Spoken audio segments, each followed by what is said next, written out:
sort of get us started before we get into the presentations and discussion. So, earlier this summer, I visited Athens and made a pilgrimage to Aristotle's Lyceum.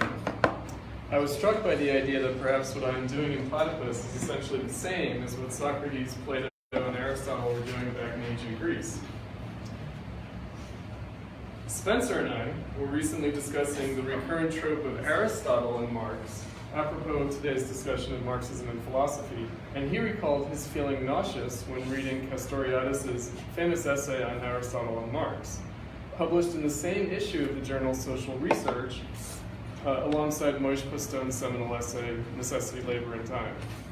So you go from Castoriadis, Aristotle and Marx, to Postone, Necessity, Labor, and Time. Spencer said that he had felt sick at the thought that nothing had changed since Aristotle's time. I recalled, in my conversation with Spencer, how Frantz Fanon wrote in Black Skin, White Masks that he would be happy to learn that an African philosopher had corresponded with Plato, but this wouldn't make a difference for 8-year-olds in Haiti and the Dominican Republic forced to cut sugar canes for a living. This compares well to the former Black Panther, Assata Shakur, who, writing from her exile in Cuba on Black Lives Matter, referred to Black Americans as Africans lost in America. But are blacks any less lost in Africa today? Am I, an Italian or Irish, lost in America too? I often feel that way, that my peasant ancestors were dragged into bourgeois society to ill effect, to my present misery. What would it mean not to be lost? Was I returning home, in a sense, when as an intellectual I returned to Aristotle's school in Athens? Was I any less lost in Athens?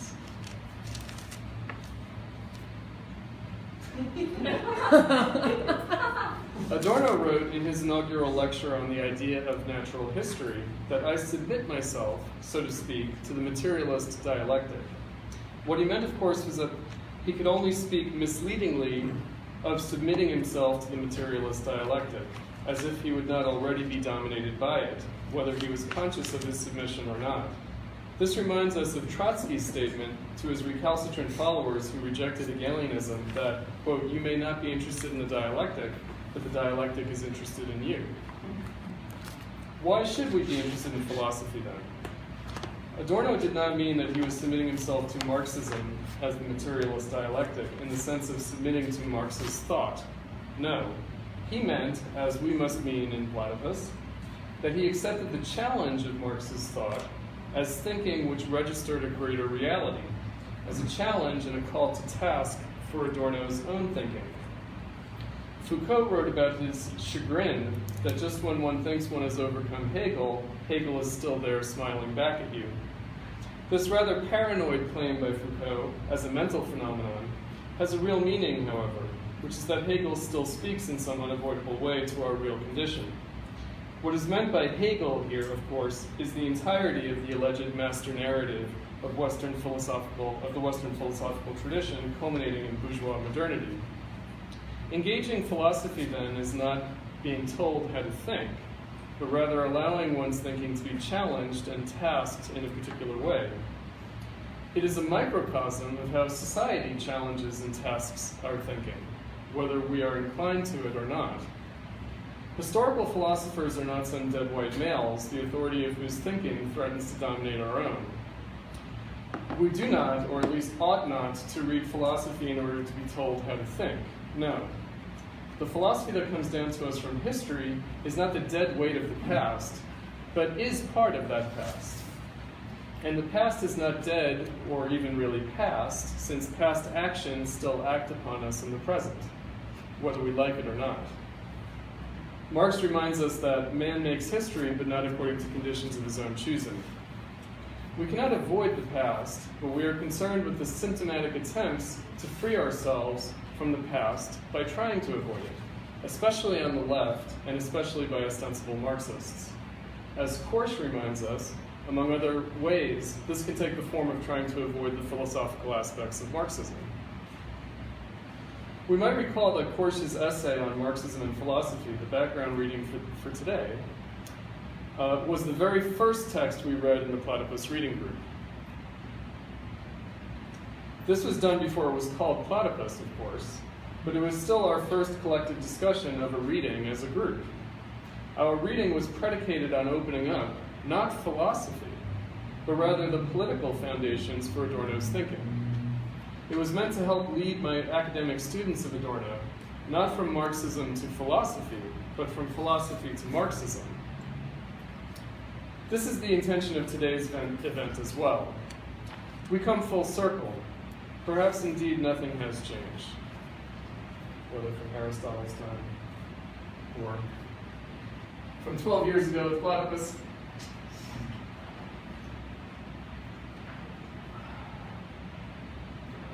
So, part of our internal discussion, both on the list, on the members list, and more privately among Richard, Jensen, Teo, Reid, and myself, because we've been carrying on a little five-way thread for the last month or so, centers around some peculiar formulations that we're familiar with from Lukacs. So we have Korsch in the background, but we also have Lukacs in the background. Namely, the relationship between Marx and Hegel as a matter of method versus system. This is the way people usually talk about it.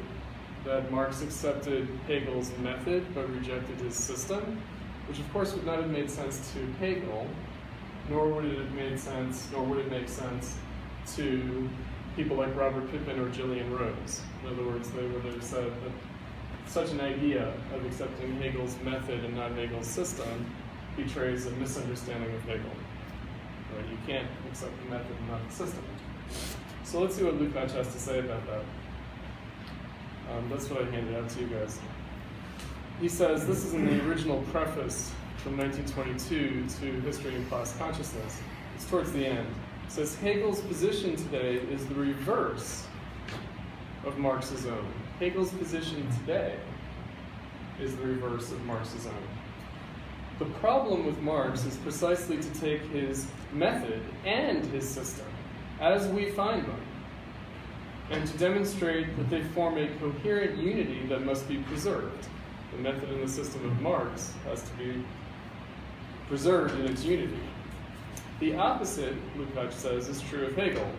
The task Hegel imposes is to separate out from the complex web of ideas, with its sometimes glaring contradictions, all the seminal elements of his thought, and rescue them as a vital intellectual force for the present. He is a more profitable and potent thinker than many people imagine, and as I see it, the more vigorously we set about the task of confronting this issue, the more clearly we will discern his fecundity and his power as a thinker. But for this, we must add, and it is a scandal that we should have to add, that a greater knowledge of Hegel's writings is utterly indispensable. Of course, we will no longer expect to discover his achievement in his total system. The system, as we have it, belongs to the past. Notice, the system, as we have it today, belongs to the past. So he's always articulating history into the next year. Even this statement concedes too much, for in my view, a really incisive critic would have to conclude that he had to deal not with an authentically organic and coherent system, but with a number of overlapping systems. The contradictions in method between the phenomenology of spirit and the system itself are but one instance of this. Hegel must not be treated as a dead dog, but even so, we must demolish the dead architecture of the system in its historical form and release the extremely relevant and modern sides of his thought and help them once again to become a vital and effective force in the present. So the architecture of the system is dead. It is dead. And we have to demolish it to free the vital force. Right? Pay attention to this metaphor. And then he says, I should perhaps point out to the reader unfamiliar with dialectics one difficulty inherent in the nature of dialectical method relating to the definition of concepts and terminology. It is of the essence of the dialectical method that concepts which are false in their abstract one-sidedness are later transcended or sublated, negated, realized.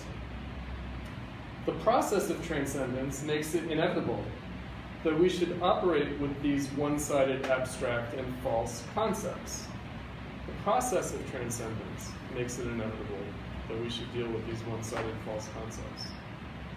These concepts acquire their true meaning less by definition than by their function as aspects that are then transcended in the totality. Moreover, it is even more difficult to establish fixed meanings for concepts in Marx's improved version of the dialectic than in the Hegelian original. Marx's concepts are even more difficult to establish in their meaning than Hegel's are. For if concepts are only the intellectual forms of historical realities, then these forms, one-sided, abstract, and false as they are, belong to the true unity as genuine aspects of it. Hegel's statements about this problem of terminology in the preface of the Phenomenology are thus even more true than Hegel himself realized, meaning maybe more true today than for Hegel in his own time. When he said that, just as the expressions unity of subject and object, of finite and infinite, of being and thought, etc., have the drawback that object and subject bear the same meaning as when they exist outside that totality, so that within the unity they mean something other than is implied by their expression, so too falsehood is not, as false, any longer a moment of truth. In the pure historicization of the dialectic, that's one of the things that we focus on in Platypus, the pure historicization of the dialectic, namely Marx, this statement receives yet another twist. Right? So the Hegelian dialectic, in being purely historicized, receives another twist. Insofar as the false is an aspect of the true, it is both false and non-false. When the professional demolishers of Marx criticized his lack of conceptual rigor and his use of image rather than definitions, they cut as sorry a figure as did Schopenhauer when he tried to expose Hegel's alleged logical howlers in his Hegel critique. All that is proved is their total inability to grasp even the ABC of the dialectical method. The logical conclusion for the dialectician to draw from this failure is not that he is faced with a conflict between different scientific methods, but that he is in the presence of a social phenomenon, and that by conceiving it as a socio-historical phenomenon, he can at once refute it and transcend it dialectically.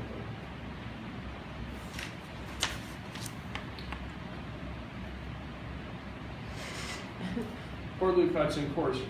I think they'd be a little horrified that in 2018, we're still cracking our heads on them. Marx would certainly be horrified. So would Hegel.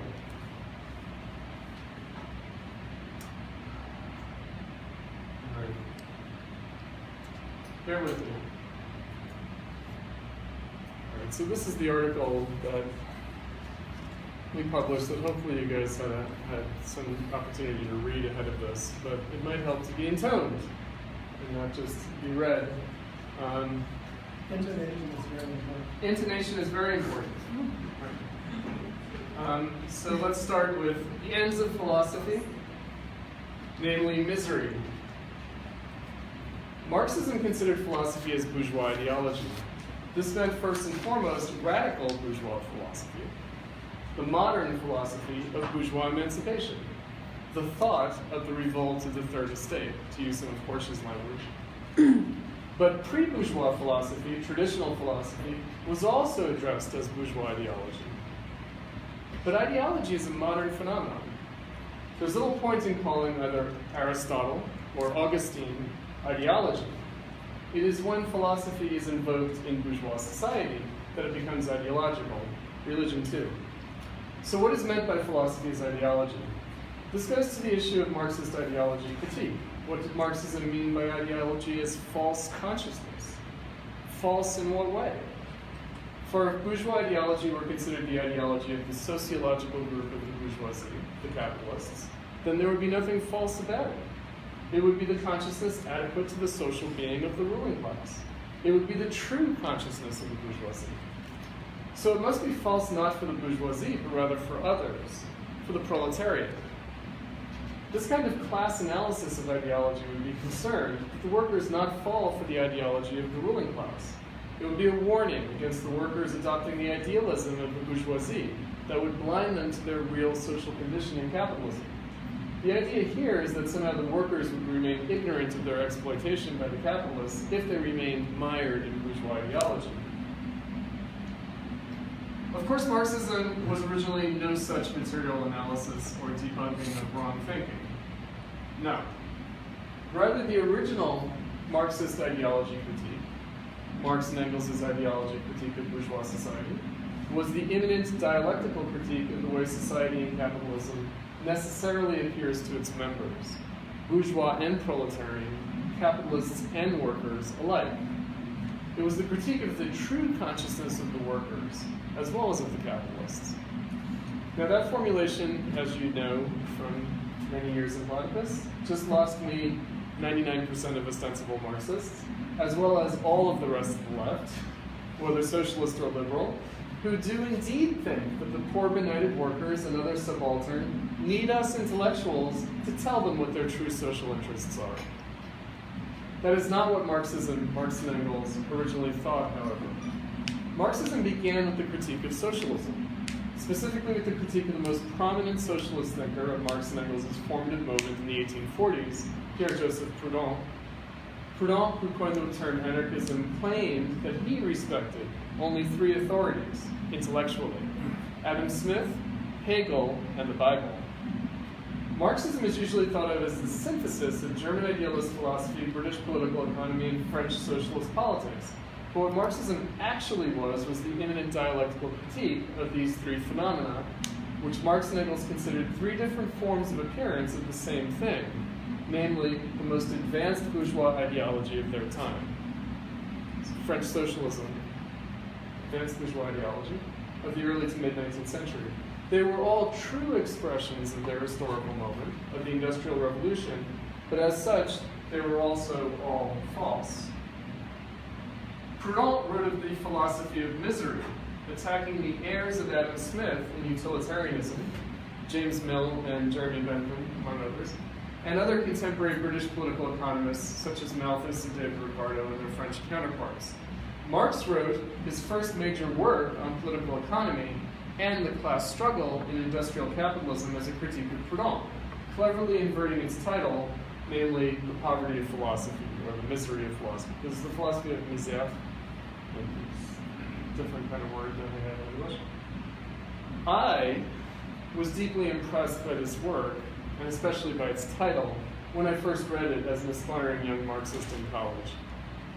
It signified to me a basic truth, which is that the problem of capitalism and its potential overcoming in socialism was not a matter of philosophy, not a problem of thinking. Reading further, in Marx's 1844 economic and philosophic manuscripts, I read and deeply internalized Marx's injunction that communism is a dogmatic abstraction, which was one-sided, expressing the same thing as its opposite, private property, and, like bourgeois society itself, was internally divided, for instance, between collectivism and individualism, and so could not be considered a vision of an emancipated future society, but only a negation of the present. I had read in Marx and Engels' Communist Manifesto their critique of reactionary socialism, namely socialism that wants to go back to pre-capitalism, and their observation that everything of which communism stood accused was actually the specter of what capitalism itself was already doing, abolishing private property, among other things. This all told me that, for Marx and Engels at least, the problem of bourgeois ideology was not a matter that could be expressed, let alone rectified by proper methodology, by a kind of right thinking opposed to it. In short, I recognized early on that Marxism was not some better philosophy. Marxism was not a philosophical critique of philosophy, but rather something else entirely. For instance, Marx and Engels' critique of the young Hegelians was not as philosophers, but in their philosophical claims for politics. This was also true of Lenin's critique of the Machians among the Bolsheviks in Materialism and Imperial Criticism from 1908. The critique was of the relation between philosophy and politics. It was thus also not a political critique of philosophy, So I've titled my talk here Ends of Philosophy after the title for the week in our Platypus primary reading group syllabus, where we read Karl Korsch's 1923 essay on Marxism and Philosophy, the recommended background reading for today's discussion. In the syllabus week title, as well as here, I intend to play on the multiple meaning of the word ends. What are the ends of philosophy according to Marxism in terms of its telos, its goals, its purposes, and its satisfaction? What would it take to to attain and thus overcome the aspirations of philosophy?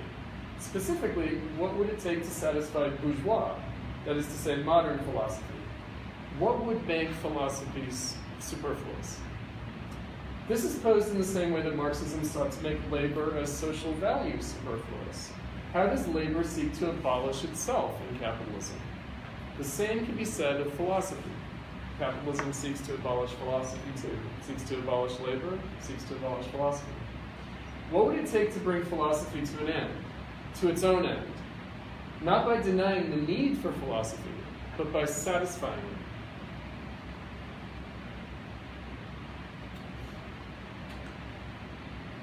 But there have been other moments, before and after Marxism, which sought to overcome philosophy through its satisfaction, through satisfying the need for philosophy. The need for, the necessity of philosophy in the modern world is different from its need previously, fundamentally different. The need to account for freedom in bourgeois emancipation was new and different. This did not motivate and inform traditional philosophy, but it fundamentally tasked modern philosophy, at least the philosophy that mattered most to Marxism, the Enlightenment and German idealism at its culmination. But the need for philosophy in capitalism is also different from its need in the bourgeois revolution. Please allow me to address several different historical moments at the end of philosophy. I use this concept of moments at the end of philosophy instead of alternative approaches, such as varieties of anti-philosophy, because I think that trying to address Marxism as an anti-philosophy is misleading. It is also misleading in addressing other such supposed anti-philosophies, such as those of Kierkegaard, Nietzsche, existentialism, Heidegger, etc., as well as other traditions entirely, such as the Enlightenment philosophes contra philosophy, or empiricism and analytic philosophy contra metaphysics. For instance, Heidegger sought the potential end to thousands of years of Western metaphysics, going all the way back to Plato. Yet all these various phenomena express to my mind a common issue, namely the problem of philosophy per se in the modern era, both in the era of bourgeois emancipation and subsequently in capitalism. What is philosophy such that it can experience an end? It is not merely its etymological meaning, the love of knowledge or wisdom or the love of thinking. The intro of the Marx, it's hard to hear. It's okay. Philosophers are not merely smart or sage. They're not merely sophists, clever thinkers. Philosophy cannot be considered merely the mastery of logic or of semantics. If that were true, then most lawyers would be better philosophers than most avowed philosophers. And if you know anything about the sophists, right, they were lawyers. That's what they did for a living. What is philosophy? The ends of philosophy cannot be considered an end to sophistry, finally putting the clever fellows down. It cannot be considered an analog to Shakespeare's "First we kill all the lawyers." It is not meant to be the triumph of Philistinism, although you might think so from a lot of Marxist deprecation of philosophy, especially as bourgeois ideology. Such Marxists want to put a stop to all mystification by putting a stop to the mystifiers of bourgeois society, the lackeys, the paid liars of the capitalist bourgeoisie. They want to stop the philosophers from pulling the wool down over the eyes of the exploited and oppressed. This is not my meaning. This was not even Socrates, or Plato's version, meaning in taking down the sophists. Philosophy cannot be considered either negatively or positively as the arrogation of all thinking. It is not some queen of the sciences that is meant to make proper sense of and superintend any and all human thought in every domain. It is not the king of reason, not the thought police. Marxism did not seek to replace philosophy in such a role. No. Yet this seems to be precisely what everyone wants from philosophy, or from anti-philosophy. They want their thinking dictated to them. Korsch addresses this as Bonapartism in philosophy. We seem to want to be told how and what to think by philosophers or by anti-philosophers. It is an authoritarian impulse, but one that is an authentic expression of our time, nonetheless. Capitalism brings forth its own philosopher kings. But this is not at all what the immediate predecessors for Marxist thought in philosophy, Kant and Hegel, considered as their task. Kant in beginning philosophy anew, and Hegel in completing this, did not seek to replace the thinking of others. No, precisely the opposite. They sought to free philosophy to make it worldly. I think that Reid once quoted Kant as saying that after he read Rousseau, he felt that he didn't have the right to think of himself as any more intelligent than a day laborer.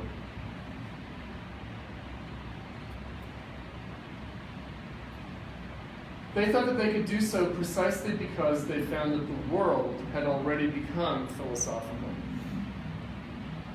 After them, they thought there would no longer be a need to further develop philosophy as such, capital P, but only the need for philosophical reflection in the various different diverse domains of human activity. Our modern academic institutions reflect this. One receives a PhD, the Doctor of Philosophy, in chemistry, meaning one is qualified to doctor, to minister and correct, to treat the methods and the attendant thinking, the philosophy of the science of chemistry, without, however, necessarily becoming an expert specialist philosopher of science, or studying the specialized discipline, philosophy of science per se. And so I should say that having gotten a PhD, it's a most humiliating experience, namely to think that the highest objectifiable achievement of one's life is to have earned some degree. And I was telling Richard about this, I was watching Terms of Endearment, a wonderful movie from the early 80s, in which Shirley MacLaine's character tells her daughter, your husband thinks that getting tenure is a life goal.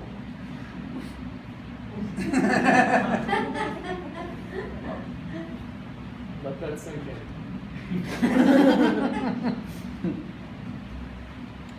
According to Lukacs, such specialized knowledge is found in academia, as well as in the various technical vocations, such as law, journalism, or art, exhibited reification in capitalism, a disintegrated particularization of atomized consciousness, in which losing the forest for the trees was the very predicate of experience and knowledge.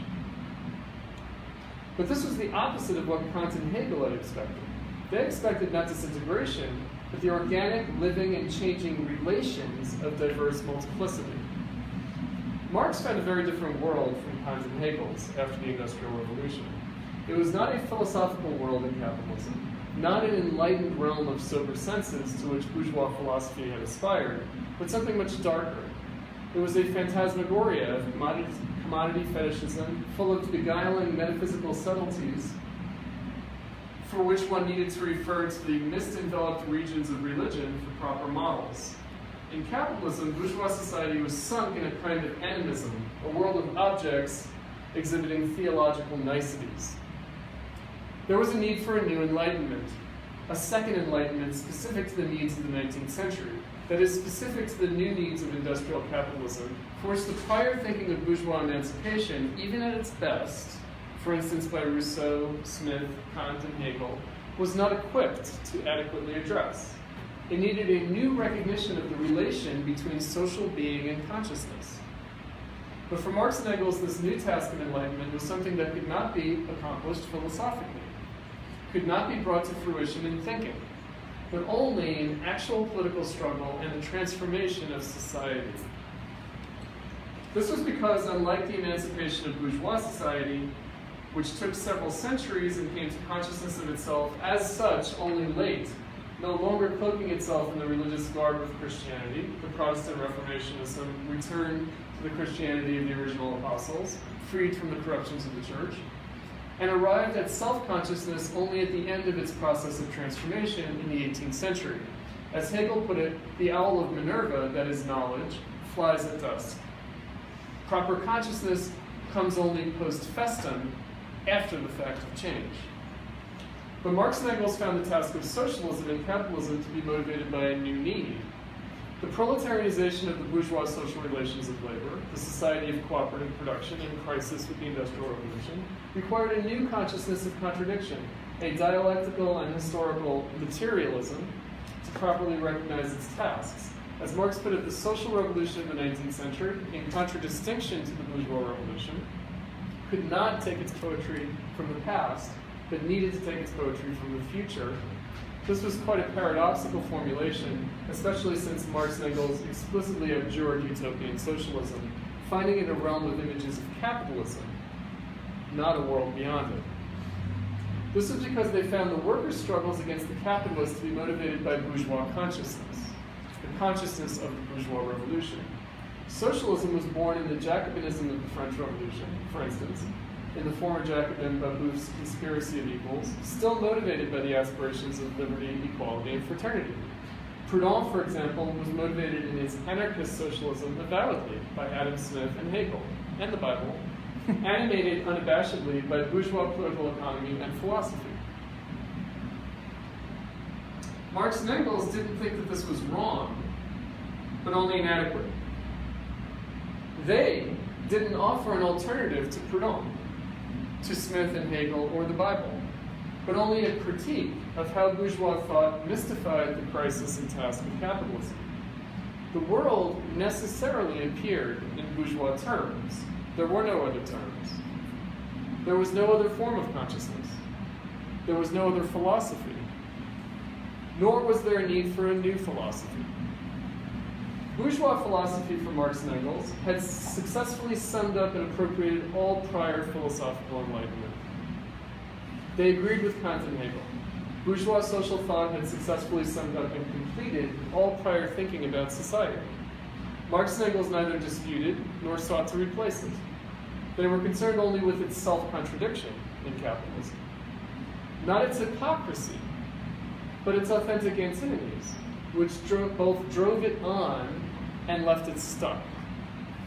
The bourgeois end of history turned out to be the opposite of what it intended. Not a final stage of freedom, but rather a final stage of unfreedom, the crossroads of socialism or barbarism. This affected the status of philosophy. Bourgeois philosophy no longer described freedom, but rather unfreedom. Or, more dialectically, it described both. The reproduction of unfreedom in the struggle for freedom.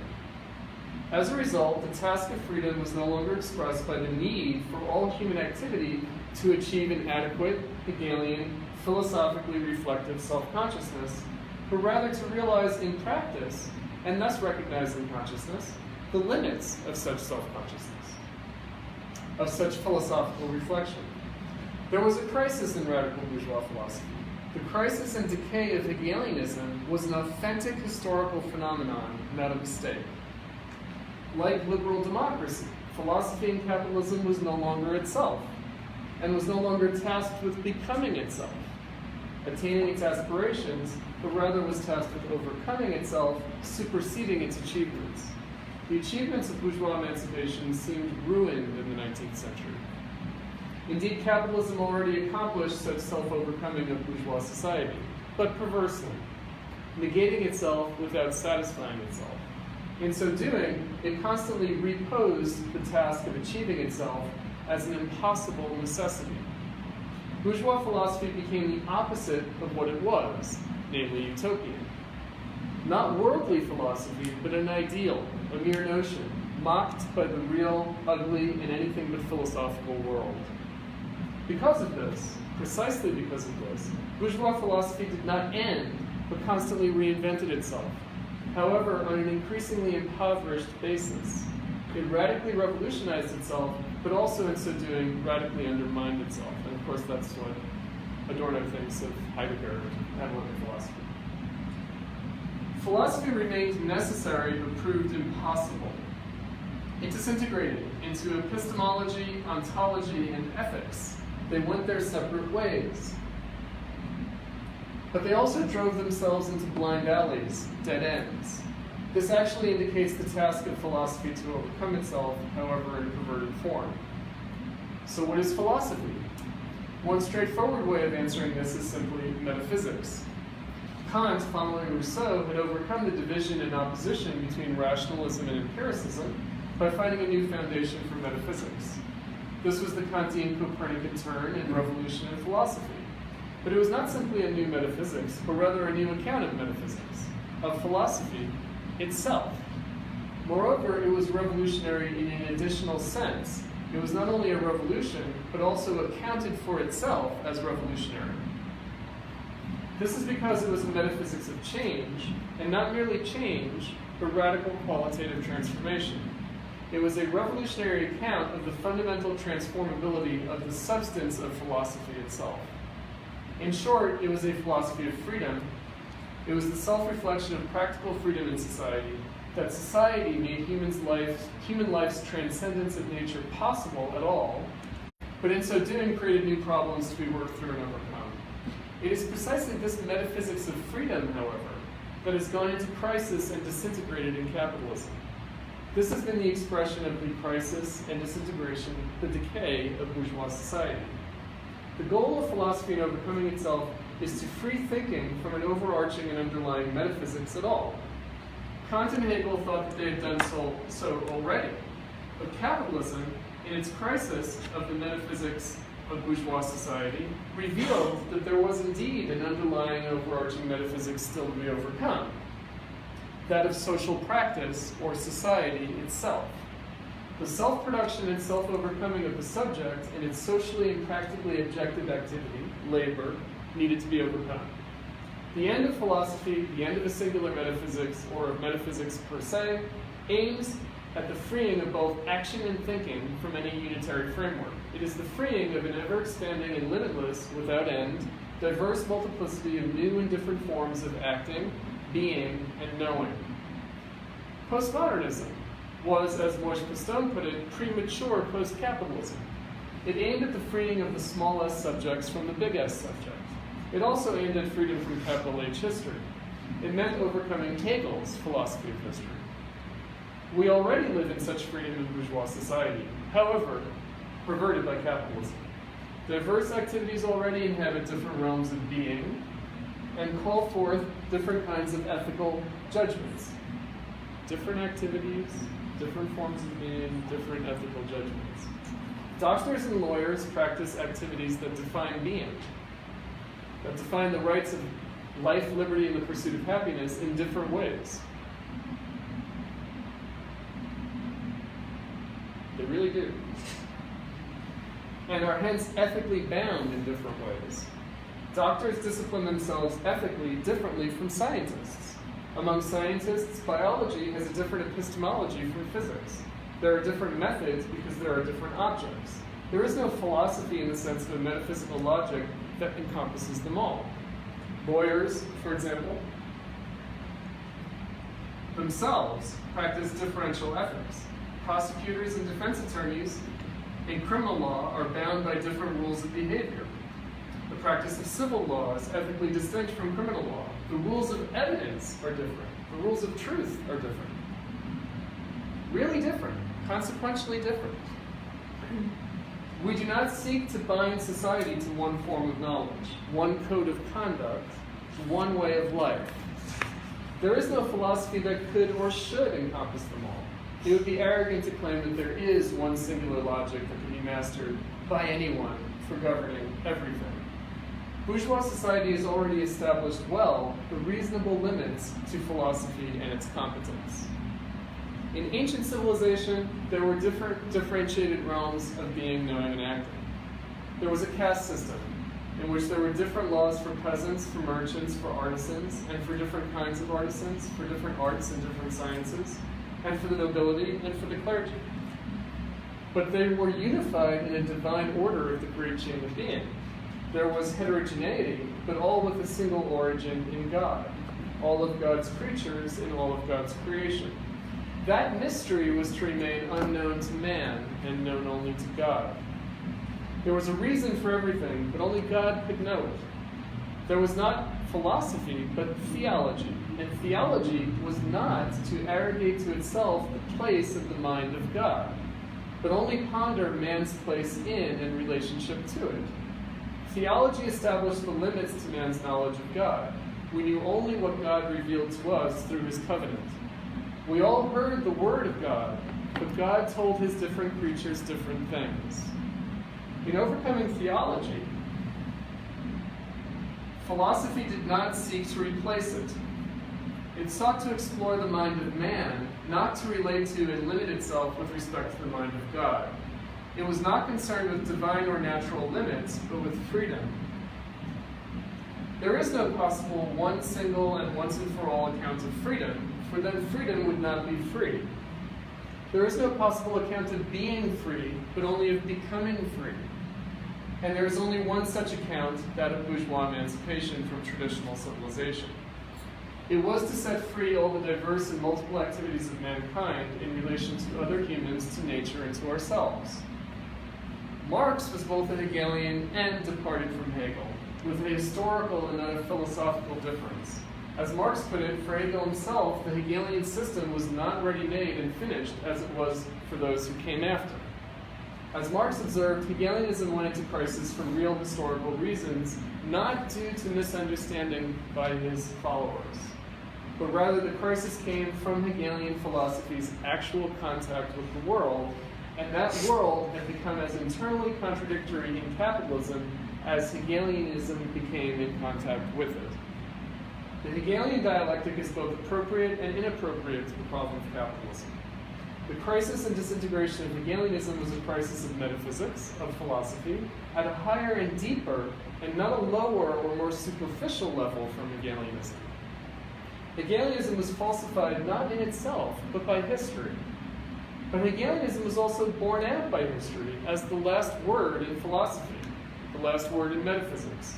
Marxism cannot be purged of its Hegelianism without becoming incoherent. Marxism remains Hegelian, albeit with what Lukacs called an additional twist of the pure historicization of the dialectic. If society and capitalism remains bourgeois in its ideals, with the goal of providing opportunities for social labor, materially it has become its opposite. As a capitalist, it prioritizes not labor but capital, and at the expense of labor. This means society is tasked with this material challenge of overcoming its ideals. But as Marx recognized, this can only be done on the basis of society's own ideals, in and through their self-contradiction. In philosophy, this means the task expressed by the self-contradiction of Hegelianism. Capitalism is the model of the Marxist-Hegelian procedure of immanent dialectical critique. This is how capitalism itself moves, how it reproduces itself through self-contradiction. Capitalism is its own practical critique, reproducing itself by constantly overcoming itself. As Marx put it, the only limit to capital is capital itself. But capital is the transgression of any and all limits. It is the way capitalism overcomes itself. Its dynamic process of change, which is its own freedom, its self-limitation. The Marxian horizon of freedom beyond capitalism is freedom beyond the Hegelian dialectic, beyond the bourgeois dialectic of transformation, beyond labor as a process of self-overcoming through production. There thus remains a unitary metaphysics binding all social practices, dominating, constraining, and distorting their further development in freedom under capitalism, the bourgeois right of labor. The form of total freedom in bourgeois emancipation, self-production in society, has become in capitalism the form of total unfreedom. The social condition for labor has become that of the self-destruction of labor and capital. The goal of labor and capital is to abolish itself, but it can do so only by realizing itself as self-contradiction. Hegel's negative labor of the concept must be completed. Short of that, it dominates us. Overcoming this will mean overcoming metaphysics, overcoming philosophy. At least overcoming philosophy in any way known or knowable hitherto.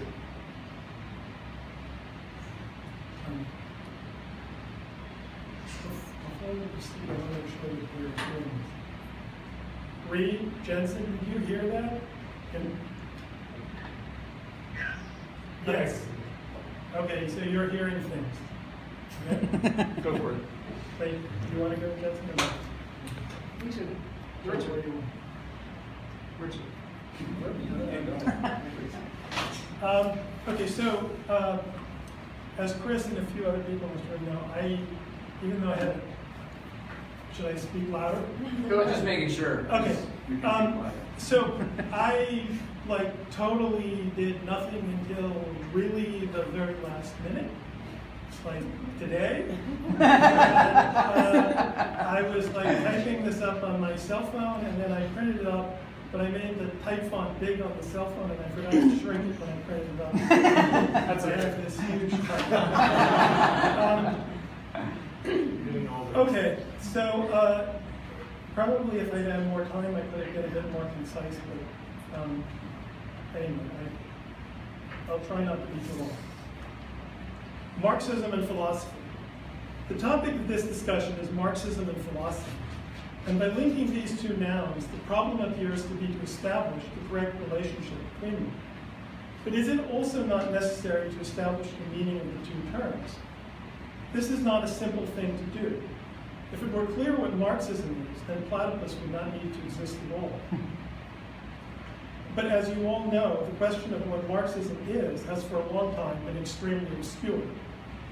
But in attempting only to focus on Marxism, one runs the risk of underestimating the even deeper obscurity that shrouds the other term, philosophy. One way you might be tempted to understand this discussion is to think of us as three cooks preparing an intellectual soup.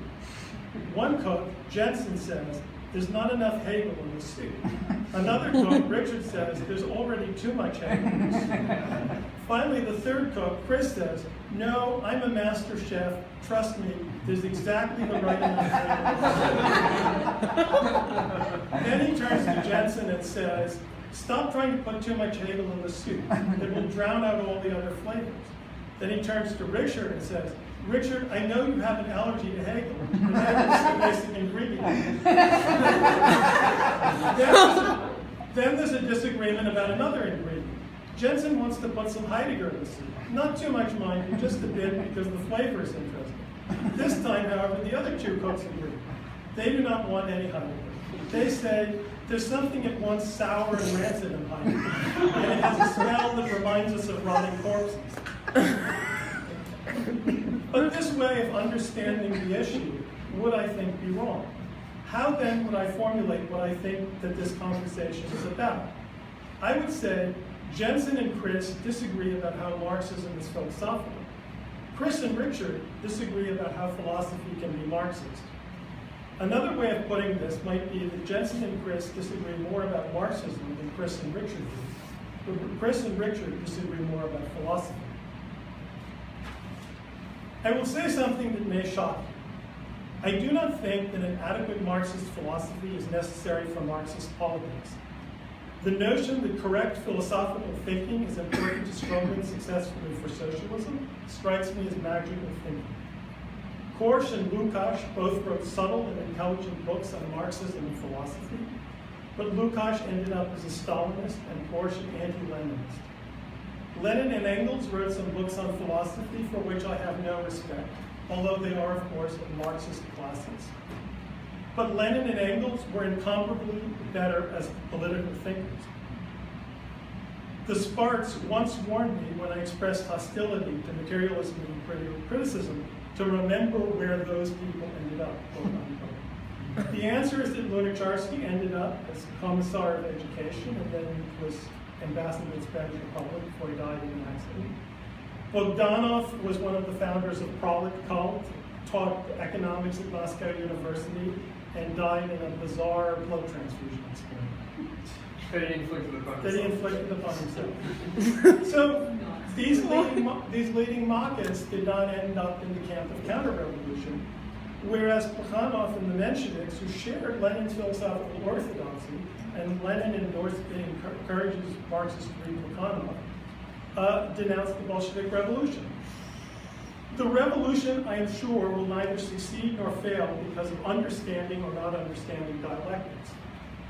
That, I think, is actually a good thing, because if the revolution needed philosophy, the project of revolution would seem even more hopeless than it does at present. Furthermore, the wonderful phrases about making the world philosophical or overcoming philosophy have an ironic ring to them nowadays. We're not living in the 19th century or even the early 20th. Does the bourgeoisie of the 21st century even need philosophy? If a Pippin can refer to philosophy as stealing ideas from dead people, we might ask if philosophy even exists anymore. Perhaps philosophy is dead, as well as the left. Is the academic discipline that persists under that name in universities even what it was in the early or mid-20th century? Or is it just a form of cultural history? Who today plays the role of a Heidegger or a Sartre or a Wittgenstein or a Russell? When I was in Malaysia, I was told that there were no universities with departments of philosophy in the entire country. Even if I was misinformed, the fact that the idea is so plausible says much about what philosophy is today. Philosophy as an academic field continues to enjoy a diminishing cultural prestige and continues to generate scholarship. But another way of saying this is that it's begun to seem like studying a dead language. There are philosophers now, perhaps in roughly the same sense that there are Assyriologists.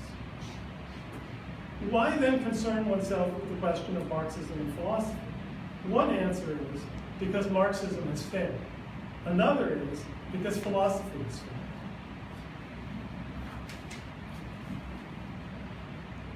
So what is philosophy? This simple question was posed to me naively once by a friend.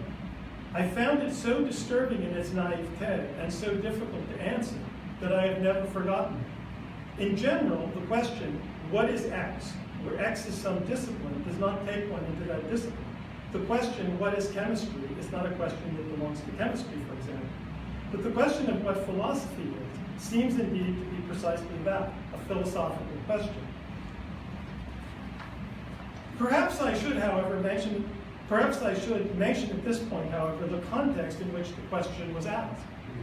It was asked of me by my friend Ernie Osterreicher immediately after we had visited the Auschwitz concentration camp, where he had been a prisoner 6 decades earlier, and where both his parents and younger sister had died in the gas chambers. The abstractness of the question, thus by association, summons up for me an image of the haunting beauty of dark, decaying barracks covered by softly falling snow on a cold Polish January day. Is the context of this anecdote relevant? Emil Fackenheim, a noted German Jewish thinker, could write, Hegel's actuality of the rational leaves room only for world historically insignificant evils to be disposed of as relapses into tribalism or barbarism. In their post-Enlightenment optimism, all but a few modern philosophers have ignored or denied the demonic. Hegel's philosophy is the most radical and hence the most serious expression of this modern tendency. Any inquiry into the truth of Hegel's philosophy must confront its claims with the gas chambers of Auschwitz. Is it barbaric then, as Fackenheim implies, to be a Hegelian after Auschwitz? The answer to this question does not concern me now. Rather, I wish to examine the grounds on which such a question can be asked. I want to ask, how can such a question be philosophical? One might for Auschwitz substitute Hiroshima, or the French Revolution, or the Industrial Revolution, or the Bolshevik Revolution, or the rise of bourgeois society. The assumption behind all such questions is that the truth of philosophy is connected to the history of human society. Yet this way of seeing philosophy is quite recent in the history of philosophy, and would have seemed absurd to some of the greatest philosophers. To the ancients, philosophy and history would have seemed opposites. I shall now propose a different sort of philosophical question that is again not considered for its own sake, but rather for the light it sheds on what philosophy is.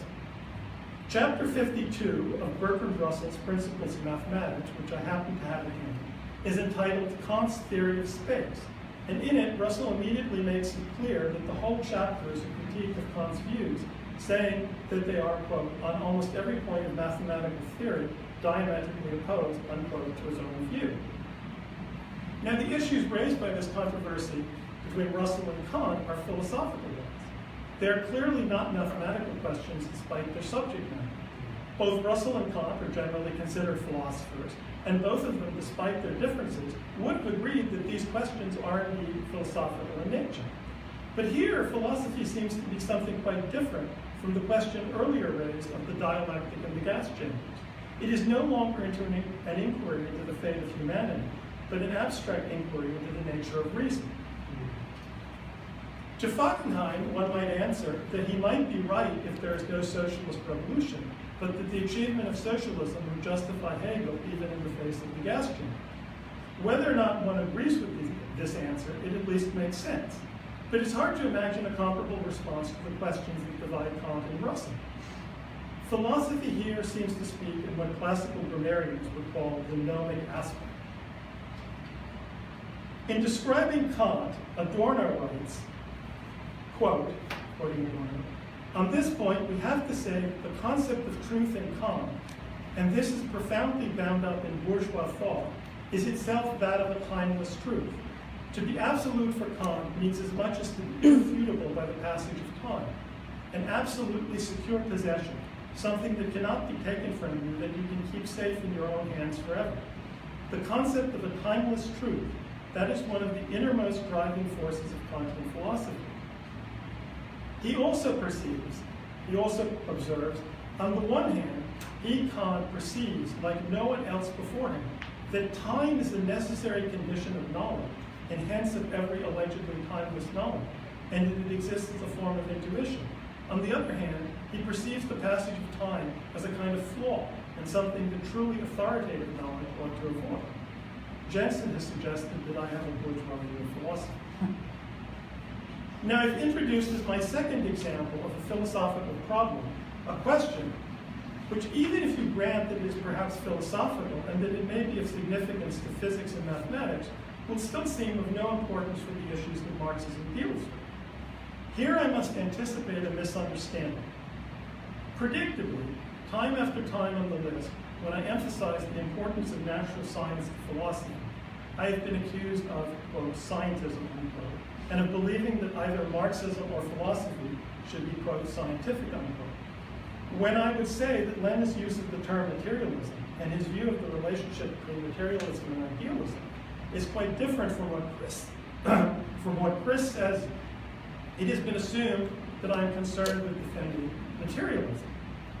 Or else the issue has been attributed to my peculiar personal interest. But the issue here is an historical and hermeneutical one. In Platypus 101, which you all know, you have learned that the problem of modern philosophy is the problem of freedom in bourgeois society. As Chris writes, quoting Chris, the need for, the necessity of philosophy in the modern world is different from its need previously, fundamentally different. The need to account for freedom in bourgeois emancipation was new and different. This did not motivate and inform traditional philosophy. That is indeed half of the problem of modern philosophy. But in this respect, Platypus 101 has simply neglected half of the story, I think, for quite understandable pedagogical reasons. You have learned, for example, if I may now use proper nouns as symbols, that Rousseau was a necessary background for Kant. Good background. But it has not been emphasized that Newton was just as necessary as the background. Let me again quote from Adorno. Quote, "A prerequisite for understanding Kant that is absolutely involved in his philosophy is the fact that underlying Kant's philosophy lies a huge confidence in the mathematical natural sciences, and that his philosophy is absolutely full of the spirit of those sciences. If we wish to grasp the chief inspiration of the Critique of Pure Reason, we may locate it at the idea that the attempts of metaphysics to arrive at absolute certainties by spinning them out of mere thought have all failed, and Hume was right to criticize them." Please speak up. And Hume was right to criticize them.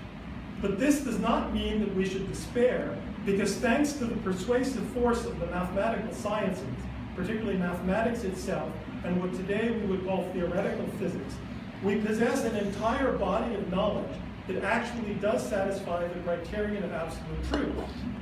Kant's achievement only becomes comprehensible on the assumption that science provides the absolute knowledge which merely abstract speculation have failed to deliver. What Adorno says here about Kant, and which indeed is so clear in Kant, is, however, true of the entire arc of modern philosophy. It is, I would argue, inseparable from the rise of modern science. This is just as true, say, for a Heidegger, whose attitude towards physics and its relationship to metaphysics is the exact opposite of Kant's. When Heidegger says science does not think, he in effect defines philosophy against science. In either case, sympathetic and admiring, or hostile and disdainful, philosophy inevitably faces science, just as it once faced and still faces religion. A certain type of intellectual prejudice still tends to tell the history of philosophy as internal to philosophy. One correction to that is to emphasize the social character of philosophy, that ideas, even extremely abstract ones, come from people living in particular social situations. This idea is, of course, well established in Platypus, almost too well established, since there is a tendency to subsume the actual ideas into the social circumstances that give rise to them. There is, however, another blindness to the context of philosophical ideas, namely that philosophy as a discipline has from the beginning coexisted with religion, from which it originally separated, and with an ever more dominant natural science, which separated from philosophy in bourgeois society. So on one side of philosophy lies prayer to a terrible or merciful God, and on the other, differential equations and neuroscience. To understand philosophy without understanding its relationship with these two powerful neighbors is like telling the history of Poland without mentioning Germany and Russia. The two categories, I'm using category in a somewhat different sense here than Comte user, that define modern bourgeois life are society and nature. Neither category existed in its modern form before the rise of bourgeois society, but neither category has been assimilable to the other. Marxism and Marxist philosophy have not been immune to this particular duality of bourgeois thought. On the one hand, Marxism is the greatest result of the rise of bourgeois society and its crisis, and Marxist thought is obviously centered on social, historical, and political problems, which are treated as having a primary character. It is also, however, rooted in a naturalistic worldview, which simultaneously emphasizes the logical and ontological priority of a material world. Marxism inherits both the legacy of German idealism through Hegel and that of 18th century French materialism, just as in the political realm, it took up both the criticism of the Jacobins by Hegel and Constant, but also, while rejecting a direct imitation of the Jacobins, assumed the role of their political heir. In this way, Marx's understanding of history is rooted in Hegel, but he comes to political conclusions that end up contradicting Hegel. One can, of course, see this as Hegel understanding his time and Marx his time. But the most perplexing claims made for Marxism are those explaining the relationship of Marx to Hegel at the metaphysical level. Hegelian dialectics were idealist, we are told, but Marxist ones are materialist. One almost feels that Hegel here functions as a kind of Old Testament to the Marxist New Testament, which completes it, except that whereas the Christian biblical narrative proceeds from the Jews circumcised in the flesh to Christians circumcised in the spirit, the movement from Hegel to Marx proceeds the other way around. From Hegel and spirit to Marx in matter and flesh. Like psychoanalysis, Marxism is both naturalistic and spiritual.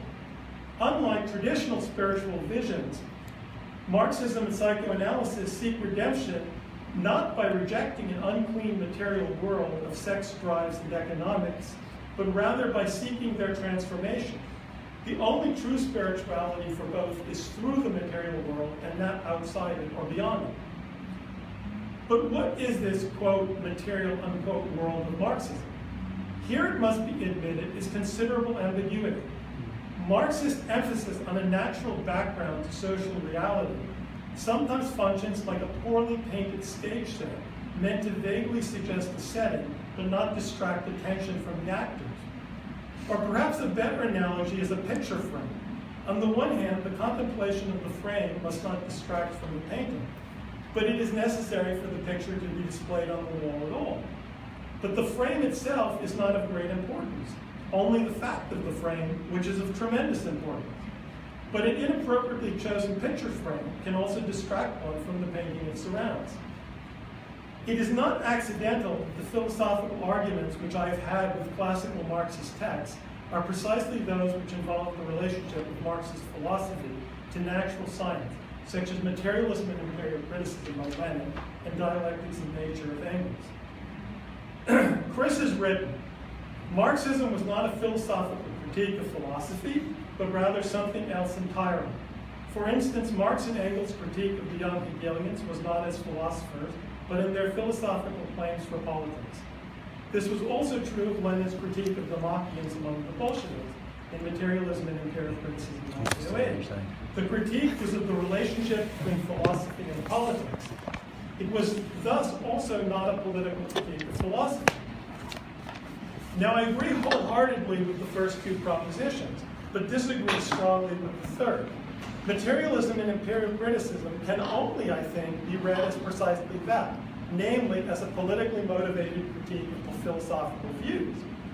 In fact, though, what is significant about it is really not its philosophical content, but that with the prestige of Lenin's name attached, it established a position that one could not directly criticize without being seen as anti-Leninist. Recently, Chris directed me to a curious piece by Korsch after Korsch had in fact become anti-Leninist. In it, he attacks materialism and empirical criticism, but here the methodology is inverted, and Lenin's philosophical attack on Marx is seen as, quote, representative of the ideology of the state capitalist bourgeoisie, quote, and much other nonsense. If for Korsch apparently to be a Leninist is to agree with Lenin in philosophy, then to be an anti-Leninist must be to disagree with Lenin in philosophy. This is, despite my great respect for Lenin and my considerable respect for Korsch, a way I do not want to do philosophy. Against Jensen's emphasis on the importance of correct philosophical thinking, I must appear anti-philosophical and philistine. Against Chris's orthodox affirmation of the coherence of the Marxist tradition, I offer a far more skeptical reading of the intellectual history of Marxism. Unlike both of them, I am more struck by the force of a problem than the sense of an answer. I became interested in philosophy at an early age before I became interested in Marxism, and I read Plato and Kant before Marx. I was drawn to philosophy because I felt the force of certain questions of a metaphysical and epistemological character. I was drawn to Marxism because it simply seemed true to me as soon as I began to consider the society in which I lived. I did not, however, take seriously, indeed I consciously rejected Marxism as philosophy. Now, though, like the narrator of Proust's À la recherche du temps perdu, for whom there were two paths that seemed to have nothing to do with each other, a côté de mes églises, chez Swann, and a côté de Germain.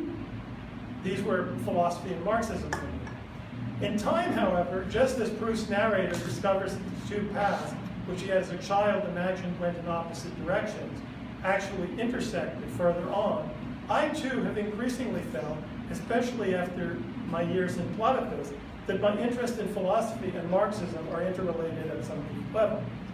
This, however, is, as I said earlier, merely a statement of the problem.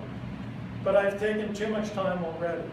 Salviati, Sagredo, and Simplicio, the characters in the famous dialogue by Galileo, had 4 full days in a Venetian palace to talk. Chris, Jensen, and I only have a few hours to discuss.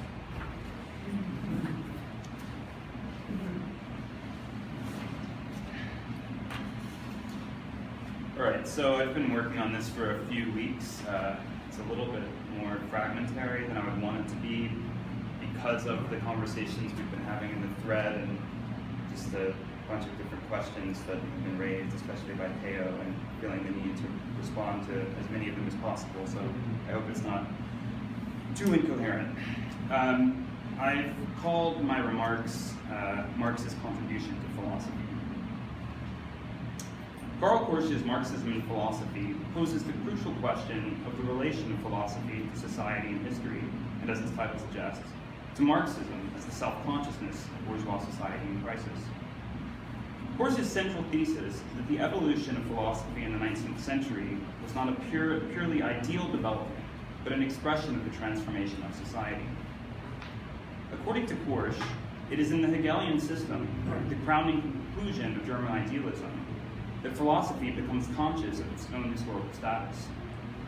In his critique of Kant, for example, Hegel shows that the Kantian practical philosophy is not a trans-historical metaphysics of morals, but a theoretical codification of the ethical dynamic of modern society.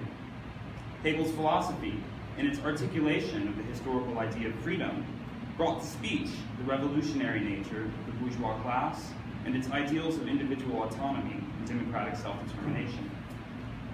Yet whereas the Hegelian critique of Kant was still a philosophical critique, Marx's critique of Hegel, on Korsch's account, lay in the practical critique of bourgeois society itself, that is, in the proletarian struggle for socialism.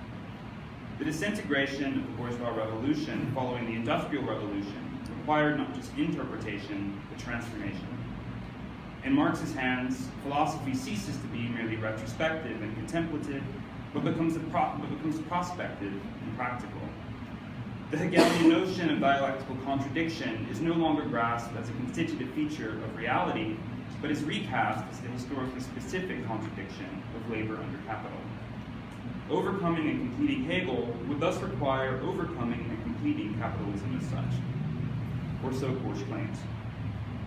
Now, as I've already made clear, Korsch's account is indispensable, especially as a defense of one of the most contested aspects of Marxism, its Hegelianism.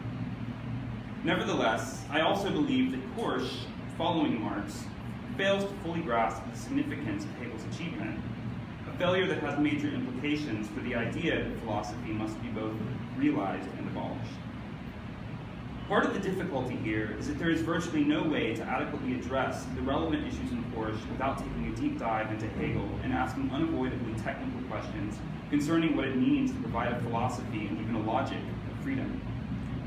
I will try to very briefly summarize what I take to be one of Hegel's most staggering philosophical moves, his attempt to show that logic and metaphysics are inseparable but distinguishable enterprises. This is an entirely novel proposition and moves beyond Kant's finite idealism in significant ways.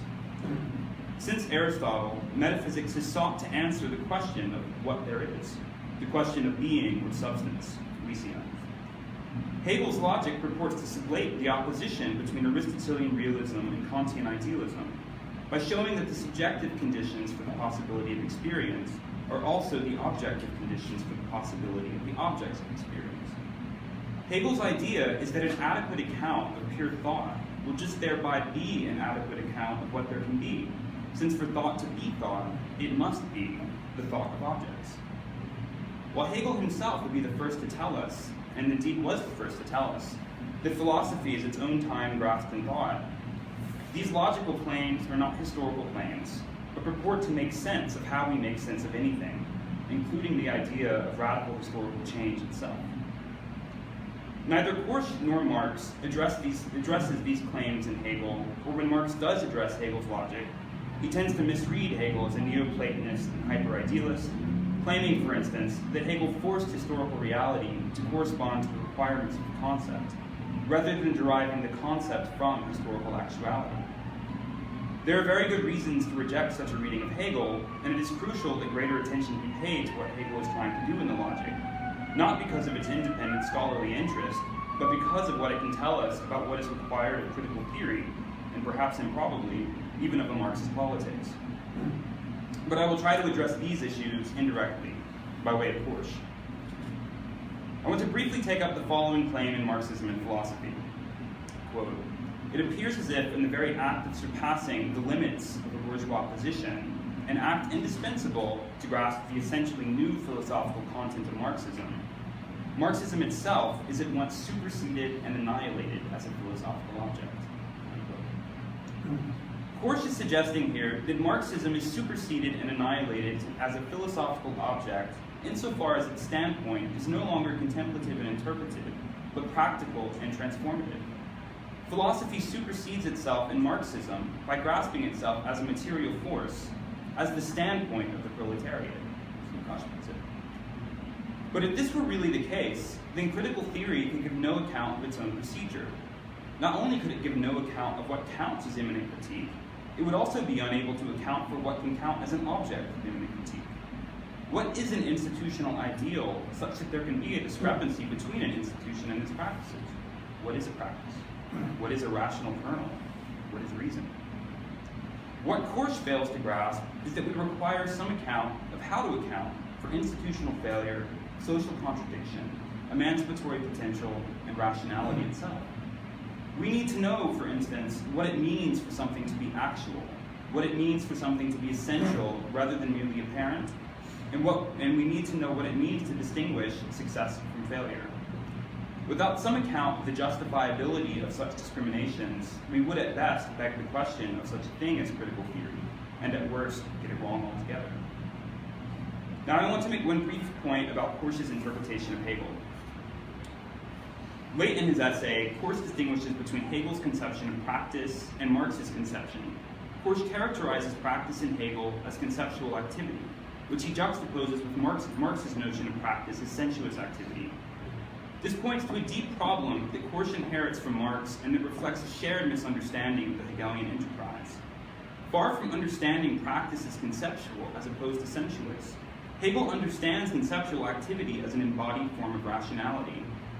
Accordingly, for Hegel, for sensuous activity to be genuinely social activity, it must be conceptually constrained. Hegel then is not opposing the concept of real human practices, but is rather providing a theoretical account of what can count as a human practice. There's one further issue raised by Teo that I'll address in Korsch, and it's the issue of the disintegration of Hegelianism in the 19th century and the anti-Hegelianism of the 20th. On my account, the emergence of figures like Schopenhauer and Kierkegaard is a symptom of the failure of socialism, while Heidegger and eventually the post-structuralists are symptoms of the failure of Marxism and thus of the further decay of bourgeois society under late capitalism. But as Adorno puts it in his short book on Hegel, these symptoms also indicate that we have fallen back behind Hegel, that the philosophical discourse of late capitalist modernity has become inadequate to what philosophy itself is supposed to be. Adorno famously tells us that philosophy lives on because the chance for its realization was missed, but it lives on in a deficient form. Foucauldian genealogy is the incoherent substitute for the Hegelian recollection of past spiritual failures. Fundamental ontology, or the Heideggerian philosophy of finitude, displaces Hegel's modernist project of deducing the actuality of reason, its progressive realization over the course of human history, and its self-authorizing nature. There is a real question, then, as to whether philosophy actually does live on, as Adorno thought. It increasingly seems that the one-sided negation of philosophy has already occurred, in the form of contemporary anti-philosophy, from Wittgensteinian quietism to Heideggerian nihilism, from Foucauldian historicism to new materialism and affect theory. But this raises a further question about Marx and Engels' own materialism, and what Hegel remains undigested and even misunderstood within it. Were the later vulgarizations of Marx purely contingent, or did they owe something to a repression by Marx of certain philosophical elements, as Adorno himself sometimes seems to suggest? The wager of Hegel's philosophical modernism lies in his belief that in bourgeois society, philosophy can attain to absolute knowing, the knowledge that we are the source of the authority of our norms, and that reality is dependent on us for its very intelligibility as reality. Hegel took his logic not, as Marx thought, to establish conditions to which reality must adhere.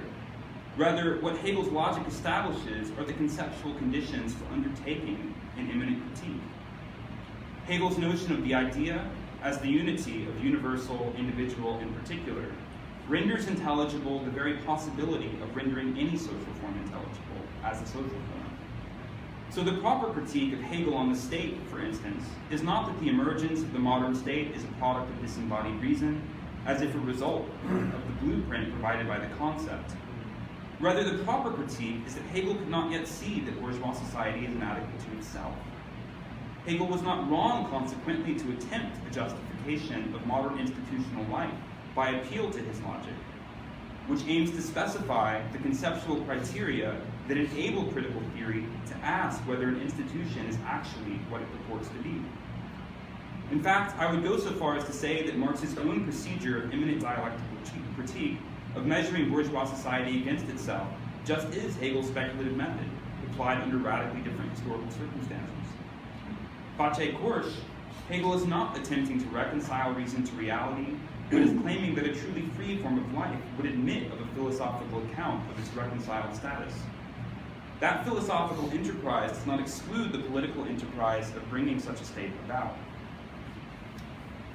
Philosophy is a source of power for critical theory, whose role is filled in Hegel's system by his real philosophy, the philosophy of right, the philosophy of nature, the philosophy of spirit. Where Marx and Korsch both go wrong is to think that philosophy's negation and fulfillment rely on the overcoming of philosophy, its withering away under new conditions. What both thinkers would need to have shown is how Hegel's logic of spiritual self-constitution must itself be revised in light of the proletarian struggle for socialism. What remains inadequately grasped by Hegel and his logic is the way in which spirit is just as much prospective as retrospective. It not only recollects itself through comprehension of past failure, but empties itself into the world in light of the principles that govern what it is trying to be. But this does not invalidate the project of logic or suggest that the only possible revision of the logic is practical and political in nature, as if the fulfillment of the ideal of communism would itself cancel out the possibility of a philosophical explanation of what communism had achieved. What it suggests is that the negation and fulfillment of philosophy will itself be philosophical rather than extra-philosophical, a determinate negation of what philosophy has been, rather than an annihilation of philosophy in and through its transition to scientific socialism, as Korsch claims. Marx's original contribution to philosophy wasn't just his idea that philosophy is overcome in scientific socialism. Rather, his original contribution was to grasp the inadequacy of a purely retrospective approach to questions of society and history. Critical theory requires philosophy, because without philosophy, critical theory couldn't give an account of what actually counts as critical theory. We would need to be able to adjudicate between Foucault's discursive historicism, Althusserian materialism, and Marx's account of the self-contradiction of bourgeois society under capitalism. One could counter that what's really at issue is the political viability of these different theories. And while that's true, this is where philosophy makes its indispensable contribution on the side of theory and ideological critique. If those theories are politically unviable, we still need some account of what could count as political viability. And that is a distinctly philosophical task. So let's have one round of responses to each other, and then we'll turn to Teo and Reid to kick off the discussion. Teo and Reid, is that okay? They're still there? Are you there? Can you hear us?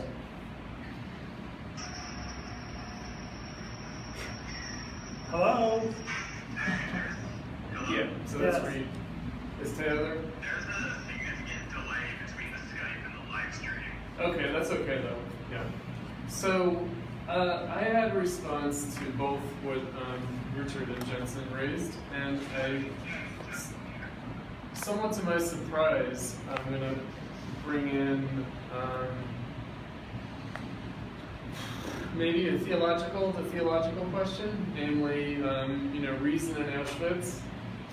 It seems like the specter of fascism is haunting this discussion a little bit. Also in Jensen's presentation. I feel like I'm tasked with invoking the spirit of Moishe Postone, actually, in this respect. Namely, that socialism is fascism. So I'll address that in two different ways. One is that Richard is raising the contradiction between progress in science and retrogression of society. In other words, the science seems to continue to progress. Our knowledge of the natural physical world continues to progress, and also technique, our mastery of nature, seems to progress while society retrogresses. And that's what Auschwitz and Hiroshima signify. And that if philosophy is Poland between Germany and Russia, then Germany would be the advancement of science, and Russia would be the retrogression of society, right? Or vice versa. Who knows, right? It's Tolstoy. Right? With Jensen, it comes down to the question of practice. And I don't think that we need an account of practice. I don't think we have an account of practice, and that's bourgeois philosophy. Because the struggle for socialism, the dictatorship of the proletariat, will appear to be barbarism. From any bourgeois perspective, it is barbarism. It's not practice, but rather the violation of practice. So I'm reminded, of course, by how the New Left tries to reconcile Marxism and Carl Schmitt, and how people inevitably look to people like Georges Sorel when thinking about Lenin. and Benjamin's critique of violence, this category of divine violence, right? Political violence could be theological violence in the sense of divine violence, that it establishes its right by fiat. So Marx, what did Marx have to say about this?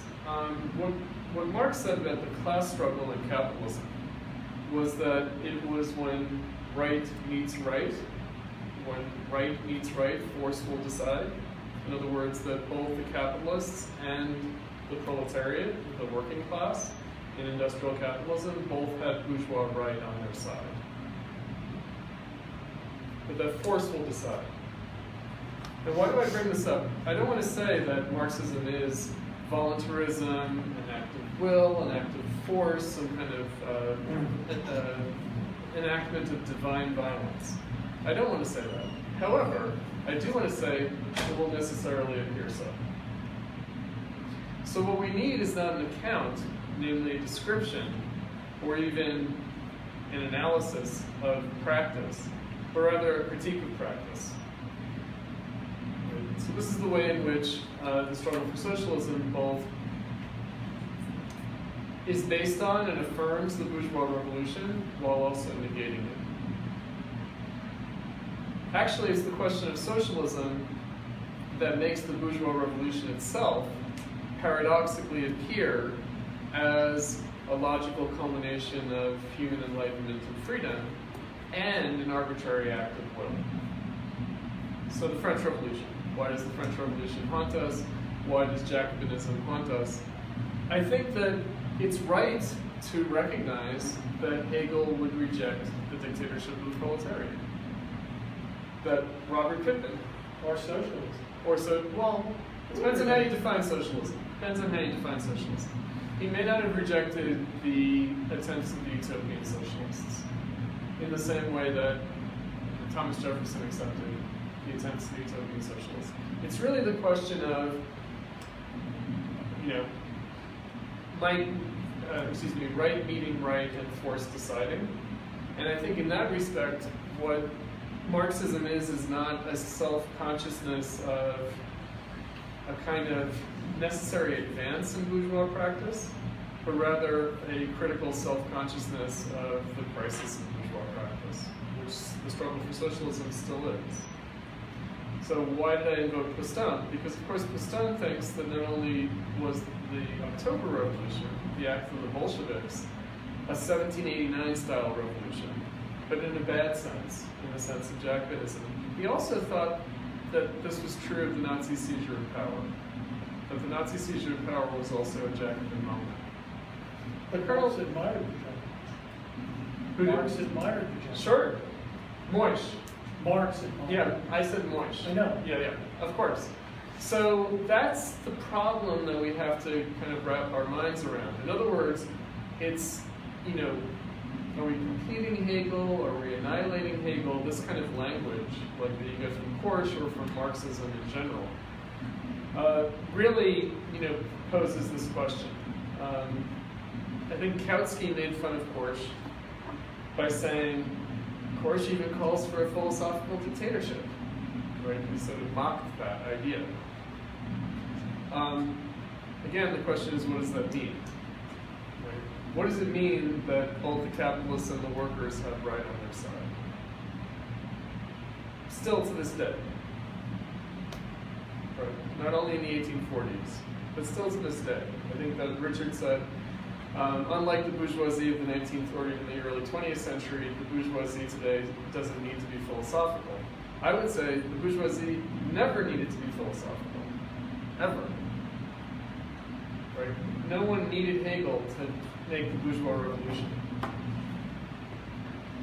And the problem with the bourgeois revolution was not that it was inadequately Hegelian, which would be like a Pippin response to the Jacobins. Right? Hegel himself, though he critiqued the Jacobins, considered Jacobinism to have been necessary. To have been necessary, but no longer be necessary. So the question is, why does Jacobinism become necessary again? Why wasn't Hegel right about the inadequacy of Jacobinism? He was right about the inadequacy of Jacobinism, but if we take Hegel's critique of Jacobinism seriously today, we would have to reject the struggle for socialism.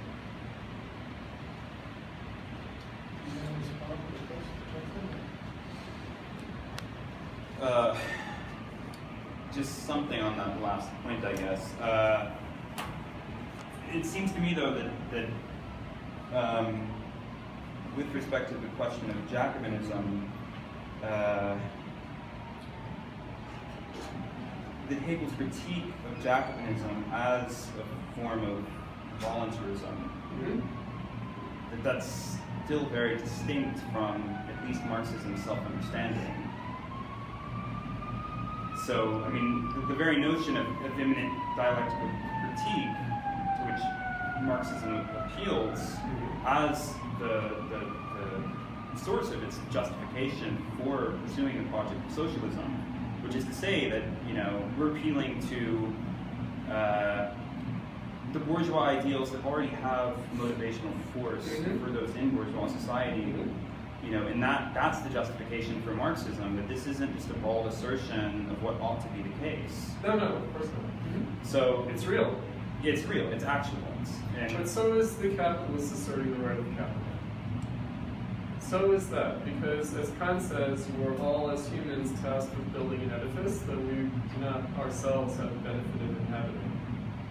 So in other words, there will always be a justification by the capitalists to say the struggle of workers endangers the accumulated capital of society that must be preserved as a legacy for posterity. Right? It will always appear that it's an untoward act of political will. And they will be justified in regarding it as such. As an appearance. But That's all we have. We don't have, you said something about essence and appearance. But that's the distinction, the distinction that Marxism has to make, to say that yes, it appears this way, but what we have to regard as essential, you know, is the motivational force that these ideals, you know, have, and their inadequacy, the inadequacy of these ideals themselves under present conditions. I mean, that's if it's part of the distinction I take Marxism to be making, and why it's not just voluntarism, is that it's making a claim as to what should be counted as essential. I would say Kant and Hegel already dispatched the essence-appearance distinction. In other words, we only work in appearances. Appearances are essential. I think that Marx had another kind of idea, which is that both the working class and the capitalists, though they both had bourgeois right on their side, would, for structural reasons, find themselves in a blind alley. In other words, there is something of Marx, the inevitability of socialism, meaning the inevitability of the crisis of capitalism. I think Engels said that he expected the definitive crisis to come in the 1890s and then socialism would be achieved. That's fine. You know, I'm not going to dispute them on that. But I am going to say in 2018, we know that the cycle has repeated itself a few times. Right? In other words, they thought that it would essentially be a mutual desperation of the capitalists and workers, which would yield socialism. What we've learned is that there is no extremis point that will be reached, and that's what the image of Auschwitz and Hiroshima gives us. So I wanted to respond. So I mean, that Auschwitz image came up because I was out of my subconscious and I remember this anecdote. But I think that actually the real philosophical intellectual crisis for Marxism is the Bolshevik Revolution and Stalinism. And it's precisely the actual historical crisis that kind of overwhelmed both Lukacs and Korsch in opposite directions, because they really neither of them could cope with the rise of Stalinism as coming from the Bolshevik Revolution. So Lukacs came into Stalinism, Korsch became anti-Leninist. Whereas Trotsky, who was a complete Philistine in philosophy, basically, except for using an opportunistic, well, it's my view. Okay. I mean, I think so. He was not interested in philosophy. He didn't really, compared to Lukacs and Korsch, grasp it politically. Right? Again, I'm suggesting that this is different. I think that the only way that Stalinism can be understood, right, the question about why Jacobinism went back is because of the Bolshevik Revolution. By the way, Trotsky calls fascism the regurgitation of the undigested filth of bourgeois society. Right. And I think that most Trotskyists read that as some kind of revenge of like the pre-bourgeois past. But I think that what Trotsky meant was Jacobinism. In other words, he meant that all the storm and drang of the emergence of bourgeois society But sort of re-emerges. I don't think so, and I think that actually, like, Nazism would have been anti-Jacobinism. Well, in their own, yes. And so, but the point I'm making is The that question is, what would Hegel have said about Nazis? that's a good question, and I think he would have said, I mean, and again, it was a this is a bad repetition of the French Revolution. But it was also, again, like an accusation, I think, completely unfairly leveled at Hegel in the mid-20th century. That Hegel was responsible for That fascism. Hegel's, which I think is complete rubbish. And there was a quip, I was quoting this, It's not complete rubbish, the kernel of truth. That's what Brent says is that it's becoming. Like, that's Yeah. the problem. Oh, right. And of course it is. So That's what In happens. 2018, nothing is complete rubbish because everything is. well, anyway, so there was a quip, that the Battle of Stalingrad was between the left Hegelians and right Hegelians, right? Yeah. But and there's Of course, a we way, would. and I was talking to Chris and I said, well, in some way, by losing the point of that quip, there's already been a loss since the mid-20th century. But the thing I'm saying is that the problem of Jacobinism in the 20th century is directly connected with the Bolshevik Revolution and its success, and it's also with the problem of Stalinism, and there's a contingent character to this, right?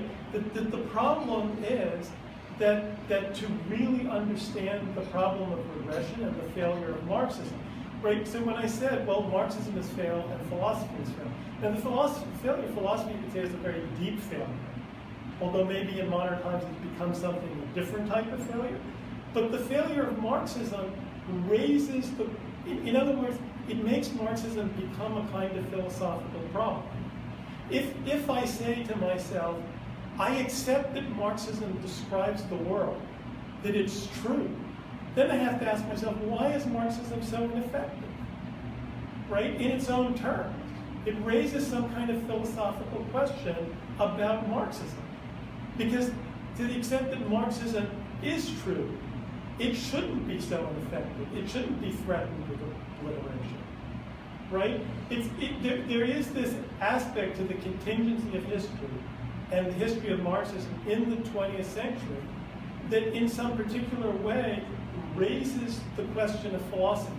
And I'm not articulating a position, I'm just sort of pointing to What I'm where... reminded of is at the convention this year, at the plenary, when I was talking about the century of counter-revolution, someone in the audience, an old New Leftist, a friend of Mitchell Cohen, she said, well, if Marxism has failed, would you also say that Hegel has failed? And I just said, obviously so, right? In other words, yes, like clearly. And so she was basically trying to say, well, you can't say Marxism has failed because you can't say Hegel has failed, you can't say the bourgeois revolution has failed. And yet, you must, right? In other words, these things are all bound up together. You can't actually separate it out. And again, the task is, you can't rest on something. You can't say, okay, this is achieved, and we have this as our foundation, and then we proceed from there. The problem of regression is that it undermines the very foundation. Okay, so I have a question for Jensen, which is related to when you were talking about Hegel's logic. Now, as I understand it from the things you've written, you see Hegel's logic as expressed in a trans-historical truth about conditions of thought, which reading of the logic I agree with, right? Yeah. But that then raises the question of how you see the relevance of that to empirical history or politics. Because that's where, and obviously I'm vastly less sympathetic to Hegel than you are, Chris is, but that's where your analysis seems to break down. In other words, you seem to be reading Marx from the standpoint of Hegel and saying, well, Hegel doesn't, or Marx doesn't get Hegel, which from a Hegelian standpoint would, I guess, be true.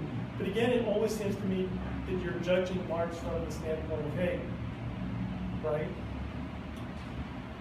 Well, it cuts both ways, yes, but also that there are deficiencies internal to, I guess to the Marxist self-conception of what he's doing that has to do with his relations with Hegel. So it's not just that I'm, reading him against Hegel, but also reading him against himself in light of the method that Hegel's articulating. But the fundamental flaw in Marx. What would be some examples? Yeah, like what is it that you see in Marx as failing other than disagreeing with him? Well, I think that it has more to do with, the way that he understands. This is just a strictly. This is more on the side of the methodological issue, but the way that Marx understands, materialism, the way that the critique that he undertakes of Hegel and Hegel's method, especially in the early critique of philosophy of right. And it has to do also, with the passages that Teo recently quoted from the Grundrisse, where Marx is describing what concrete universality means from his perspective versus what it means from the Hegelian perspective, and Marx does tend to think that he's inverting Hegel's method, and that whereas Hegel is imposing conceptual constraints on historical reality, that Marx himself is doing some sort of historical derivation of what these conceptual constraints are. But from a Hegelian perspective, that's question begging, because it's not asking, well, what do you mean when you're talking about concrete universality? What do you mean when you're talking about rationality? What do you mean when, in the letter to Ruge, when Marx says that he wants to start from the principles, that already constrain what we're committed to politically, and that we have to critique historical reality on that basis. We can't start from, principles that we impose, but we have to undertake a critique of what's already there. Hegel wouldn't disagree with any of this, and Hegel would see it as his actual method rather than as an inversion of what he's doing. You think that Hegel would agree with Marx? I find that hard to believe. On these specific questions, yes. The real movement of history. The real movement of history. Yeah, real movement of history. But it seems to me that Marx does an active translation that necessarily does a kind of violence to Hegel's system. And also, in terms of the whole movement of the 19th century thought, it's not as though anybody seems able to preserve Hegel entire after Hegel. It seems like Marx and reject other parts. Or you have people who reject Hegel, but then they reject Hegel in different ways. Well, that's exactly what Adorno said that we shouldn't do. In the very first page of the 3 Hegel essays, he says the mistake is to ask what's dead or alive in Hegel, rather than to ask the question of what the present means in the face of Hegel, and how the present itself is failing to fulfill the Hegelian conception of rationality. But even Adorno, right, by reading Hegel in a Marxist lens, right, and even Pippin, right, all of them are taking something from Hegel, taking some aspect of reading Hegel, it seems to me, in some way that dispenses with some part of the totality of Hegel. I don't see that there's like a complete Hegelianism that survives Hegel in any form. Pippin is probably the closest thing, but I think would disagree Pippin with that does. too. Don't you think Pippin does huge violence to Hegel from a Hegelian standpoint? Well, in terms he of throws out the metaphysics, and No, not at all. Pippin is very committed to the totality of the system. Yeah. There's a phrase that came up, the self-movement of the concept. Right, in other words, this is, idealism, materialism. And so I feel like, Richard, what you're saying is that Marx engages in an active translation, that he translates Hegel's ideal categories as material categories. I feel like, okay, well, that's one way of describing it, but it actually doesn't do justice to it, because then it sets up a kind of a false dichotomy. So you could say, yes, but the false dichotomy, it's true that the characterization of the problem in terms of idealism and materialism is philosophically unsatisfactory, but which I agree with. But it's also the formulation that Marx and Engels and the Marxist tradition therefore inherits. Well, they use that language, but what I was going to say with the self-limit of the concept, you could say that capitalism is two things. Capitalism is the self-limit of the concept, and capitalism is the destruction of the movement of the concept, meaning it's the self-destruction of the movement of the concept. And so that's, again, it all depends on what we mean by the concept, and when Marx says things like, Hegel appears to, derive reality from the concept rather than derive the concept from reality, that's only one side of it, because then he'll turn around and also say that Hegel's method is the correct one. There's a wonderful line of Ferdinand Tönnies. He said of Hegel, it was a complaint, but it's actually a kind of praise, even though it's in front of a complaint. He said, sein Wesen war Zweideutigkeit, kannte so und kannte auch anders. His essence was kind of ambiguity or twofoldness. He could do it this way, or he could do it the other way. Ay. All right, let's open it up. Let's see what Teo and We have Reid. some on the Facebook. Hello? Can you guys hear us? Can you talk?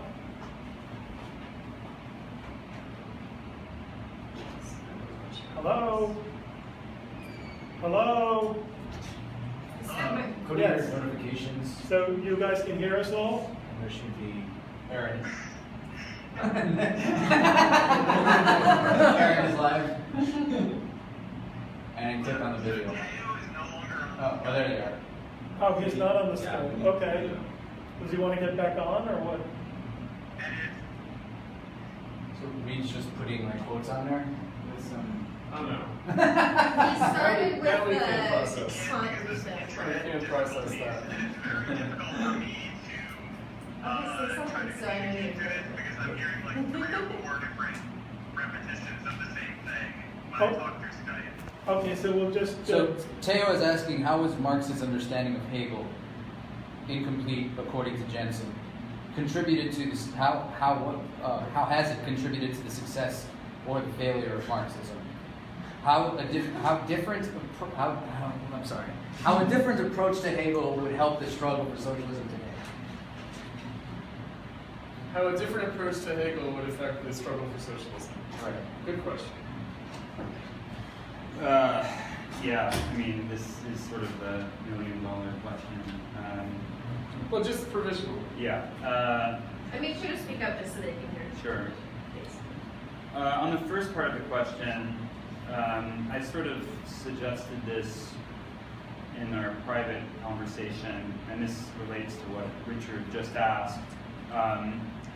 But I do wonder if the inadequacies, in the self-understanding of materialism and the ambiguities about the relation to Hegel, and a certain failure maybe to fully own, Marx's own egalitarianism, or what I'm sort of referring to is Marx's misreading, Hegel as a Neoplatonist or whatever, especially in the early Marx, that if that itself isn't a repressed aspect of Marxism that contributed to the later sort of appropriation of led to the vulgarization of materialism. If that sort of the undigested elements of idealism in Marx's own self-understanding, that doesn't in a way, come back later, the specter of, Hegel's thought and the inadequacy of Marx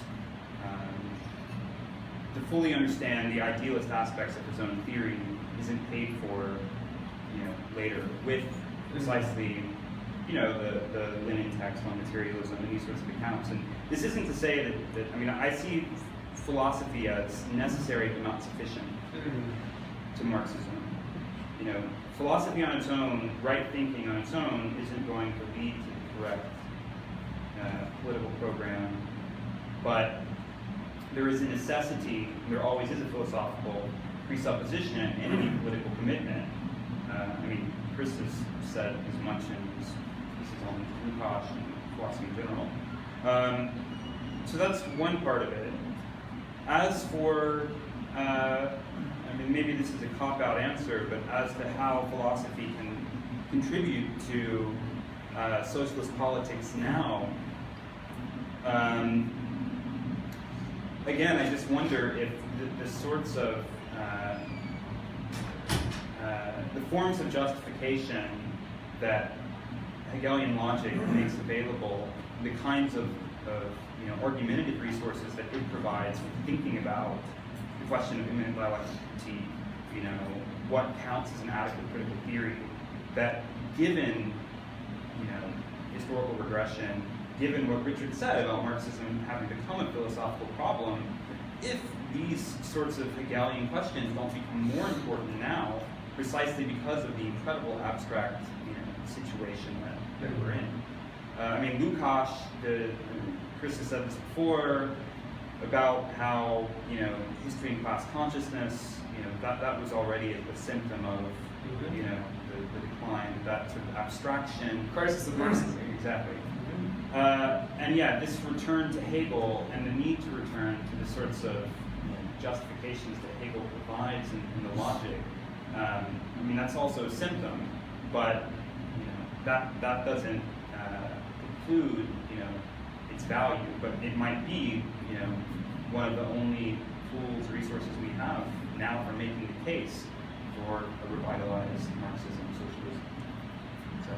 So that's the vision on answer. Erin? Yeah, so I was wondering kind of on these points that you're bringing up, if you could maybe respond to something that Chris posted at the beginning of his presentation, which is about the ideological character of philosophy in modernity, because something that's just kind of confused me in this entire discussion is the way that it has seemed to me, maybe I'm wrong, then please correct me, that in your account philosophy has kind of a straightforward autonomous existence that we don't have to worry about, that philosophy can stand on its own as a answer to the problem of the disintegration of the theory-practice dialectic, for example, within Marxism. And so I think, to me, what this doesn't take into account, which you yourself brought up in your presentation, is, for example, the way that Adorno addresses philosophy, or the kind of recrudescence of philosophy's ghost in the 20th century, or also the poverty of philosophy, which Chris brought up in his presentation. So it does seem to be a need to return to philosophy due to kind of the abstractness of the situation, or the extent to which theory and practice have kind of been just completely torn asunder.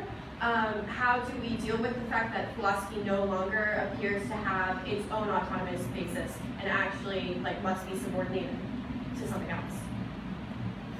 So I just interject a brief question. Please.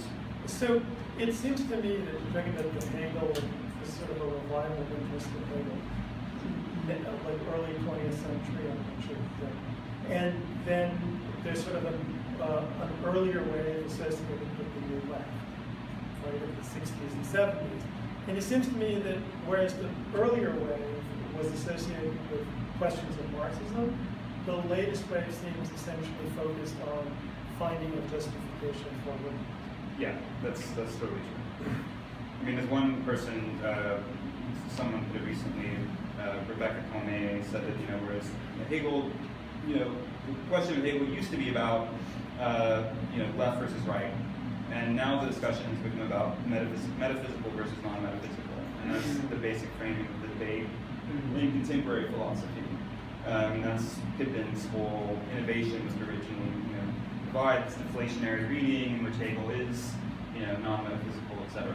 So that's post-metaphysical. Yes. Post-metaphysical, which means both metaphysical and non-metaphysical. Yeah. No, it's good. I mean, you have to sort of keep these things in mind. They mean something. I have an inflationary reading. You have a what? An inflationary Inflationary reading Inflationary. in a completely different way. Yeah, so about the relation between, I guess, philosophy's autonomy and the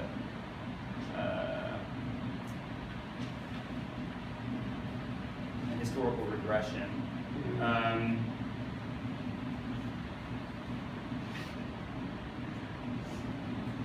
Yeah, this is difficult because on the one hand, and this is something that I'm still, just to be fully honest, that I'm still thinking through, but on the one hand, I do think that one of the achievements of Kant and Hegel, and it's paradoxical on the face of it, is to say that, yes, on the one hand, philosophy is its own time grasped in thought, but at the same time, Hegel wants to say that, in modernity, for the first time, now we can actually give an account of, our freedom and the freedom of thought, and we can give an account of what that actually is, how to understand reason as such. So there is both a historical claim about the very possibility for his philosophical enterprise, but there's also a philosophical claim about the autonomy of philosophy itself, and how now we are in a position to understand the history of philosophy, the truth of each part of the history of philosophy, and to just give an account of what pure thinking is. As that relates to the regression thesis and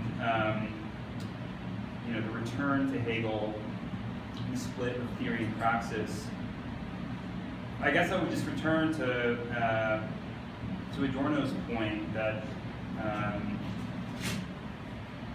just because we've fallen back behind Hegel now, that doesn't invalidate the Hegelian attempt to give an account of what pure thinking is. It's a false, right? So we experience a false invalidation of Hegel. Yeah, that's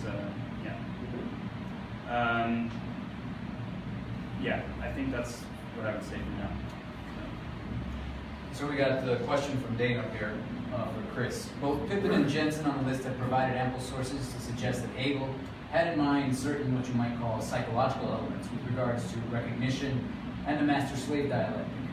In your article, you suggest that such approaches might be linked to what Lukacs recognized as reification in the academy. Did they both just get Hegel completely wrong, or are you maintaining that they are only looking at particular manifestations of Hegel's critique? Finally, if either is the case, can you perhaps ground it critically, i.e. account for why things might appear to them in this way? Yeah, so I'm not exactly sure I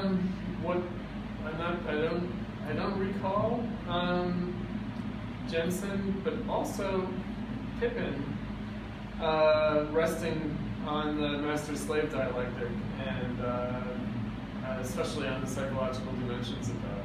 I think that one of the things that I recognized early on with Hegel and that Pippin has only more fully confirmed is that the master-slave dialectic refers to pre-bourgeois or in the process.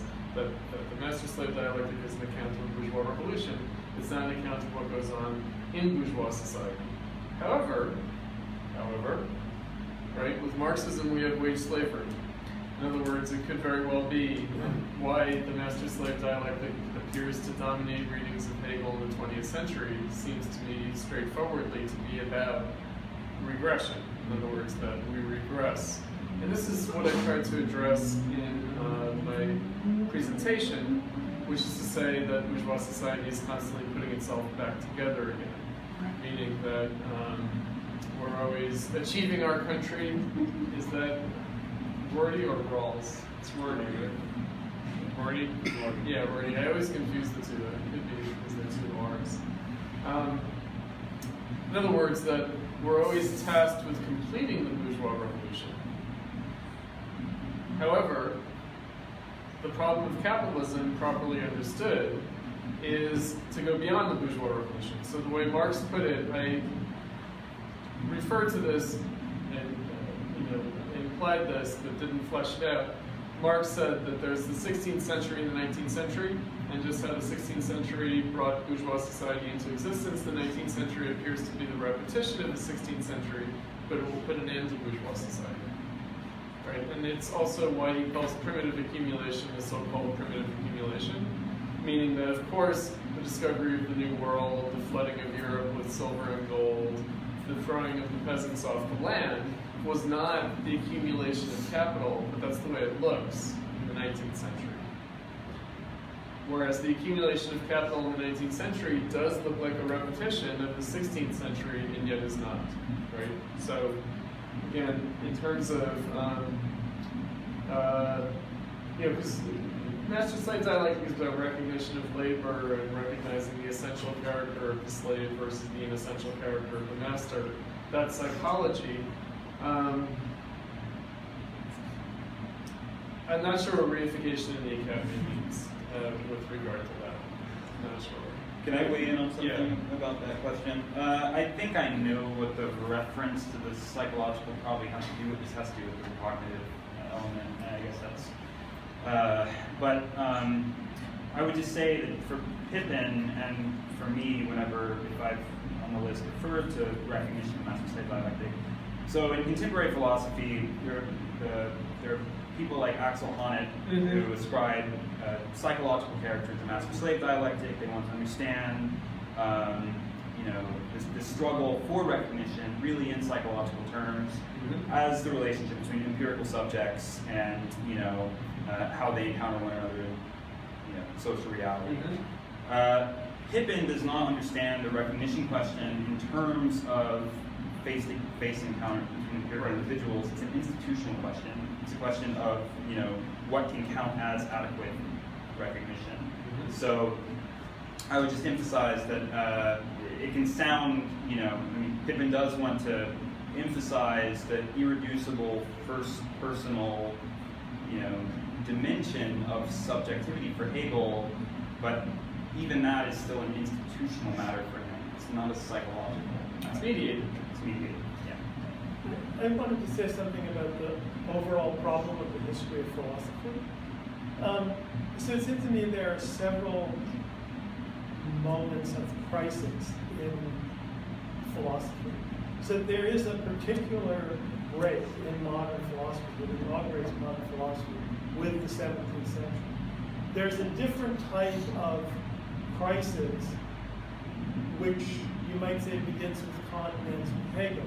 That Hegel, in that sense, is the end and a beginning, and on the previous phase beginning maybe particularly with Descartes. So that whatever one thinks about Hegel, Hegel is the kind of nodal point in the history of philosophy. For everything that came after. For everything that comes after. Which is something that I recognize, although I'm obviously the least Hegelian, not Hegelian necessarily at all, of the three of us. But what I would say is that in like the 20th century, right, and the problem of philosophy is different. That you speak of sort of the Hegelian sense of summing up and understanding the history of all philosophy. I mean, to some extent, the idea that one can feel one can do that in the way that Hegel does seems odd to me, because it's clear to me that people like Pippin don't really feel that. That they find that somehow Hegel is still useful and speaks to them, but it's very different from Hegel's moment. There's a way in which Hegel was incredibly fortunate in the time that he lived. And the other thing that I wanted to say about philosophy is My experience of Pippin is that he subordinates himself to Hegel. In other words, that he thinks we've regressed from Hegel. There is that. But the sense that one has regressed from Hegel is not the same as feeling that one can get back to a Hegelian system or a Hegelian vantage. But one can aspire. That one aspires, but it's a different type of aspiration. But you wouldn't then rewrite Hegel or something. But Right. Pippin is saying, though, that if we can't do that, then so much the worse For us. That's true. I understand that. But what I'm saying is that awareness of the so much for worse for us actually is a different type of consciousness from Hegel's unconsciousness. It's certainly. The question is, how does that consciousness of we aspire to Hegel, but we can't achieve him, and so much for the worse for us, how does that relate to Marx? It relates fundamentally. to Okay, Marx. That's what I think. So then address that. Because I think that it's that sense of a But Marx crisis. no longer poses it that way. That it's a sense of that the crisis of philosophy in the 21st century is very much, I think, a kind of indirect crisis of the failure of Marxism, which is, I mean, particularly in what I might call a continental tradition, which emphasizes still some kind of link to history. But what I was going to say about the problem of philosophy is, Pippin somewhere says that, if you teach chemistry, that if you're teaching chemistry, you don't begin by teaching people The history of philosophy. History right? of chemistry. But right? that somehow philosophy, and this is a fundamentally Hegelian point, but it's not only Hegelian because it's sort of been absorbed into the consciousness of what philosophy is. You have to understand the history of philosophy. Analytics would be agreement. No, analytic philosophy in that respect still maintains something like an ancient attitude, but in some respects it also maintains the attitude that one can sort of begin at the beginning. Yeah. Right? It's the rejection of history, but there it emphasizes language.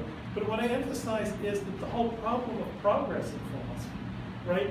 There is an assumption here, at least in the two of you, that there's some kind of clear progress and regression in philosophy. The problem that philosophy always faces, compared to sort of the positive sciences, is that there's no universally agreed upon body of knowledge or achievement, right? And in that sense, the narrative always comes up against the question of, has philosophy accomplished anything, right? It's like the famous example of, it's the ironic example that Kierkegaard gives where he talks about someone who sees a sign that says laundry done here, and then brings his laundry and then finds it's just a sign in a thrift shop, and the sign itself is for sale. And he analogizes that to the situation of philosophy. And when you speak about politics, then there's also the story that Heine tells, the beautiful passage where he says, well, while the French were doing things in real life, the Germans were dreaming, right? And it's their dream that produced classical German philosophy, whereas it's the real world practical experience that produces the French Revolution. So you have then this question constantly of, like, well, what does this mean in a kind of concrete social realm? What is the, and there's some part of me that just doubts that it has any. If you look at the question of Stalinism, there is a great desire to see Stalinism as coming from some bad reading of Marx or misunderstanding of Marx. I would say it comes from contingent, external, empirical factors. Well, let's bring it back to the dream and the act, which is to say that you can say that the problem with Stalinism is that it's delusional Marxism. Right? But the fact that Stalinism triumphed is not And really... you can also say the French Revolution, you can say the Jacobins were too jacked up on Locke and Rousseau. Right? That they had the dream, right? They had sort of the But again, dream of here's emancipation. where I become kind of oddly materialist. I don't think that explains either. I don't think that, I don't. I think that the reason for the violence of the French Revolution has to do with, the social and political realities of The struggle. Of the struggle. Not the bad ideas. Not bad ideas. It wasn't Rousseau that, Is responsible. is responsible for the guillotine, right? I don't think that's the way philosophy works. Nor is Lenin's materialism and empirio-criticism responsible for the purge of Soviet scientists. It's not in the sense that, but here's what happened. It's not in that this was not Lenin's intention.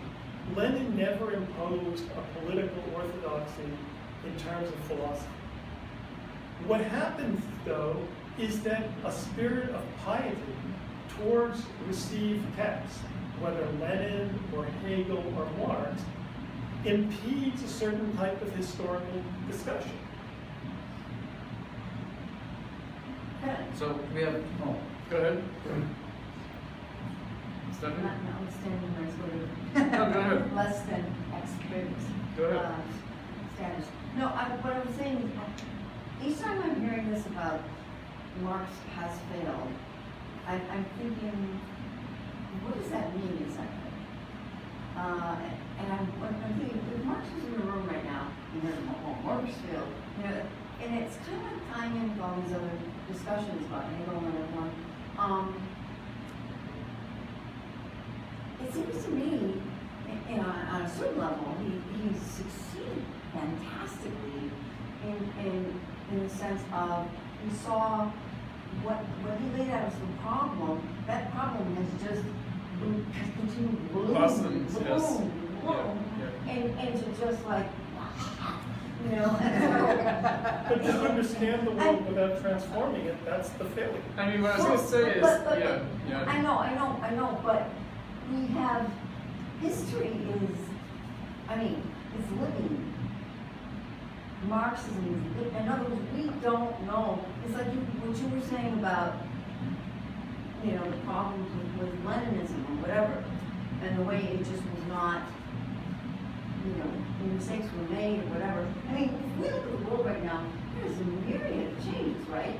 I mean, there's all kinds of different boundaries, there's all kinds of different, you know, so-called holy wars and, I mean, and look, superficially, there's lots of differences.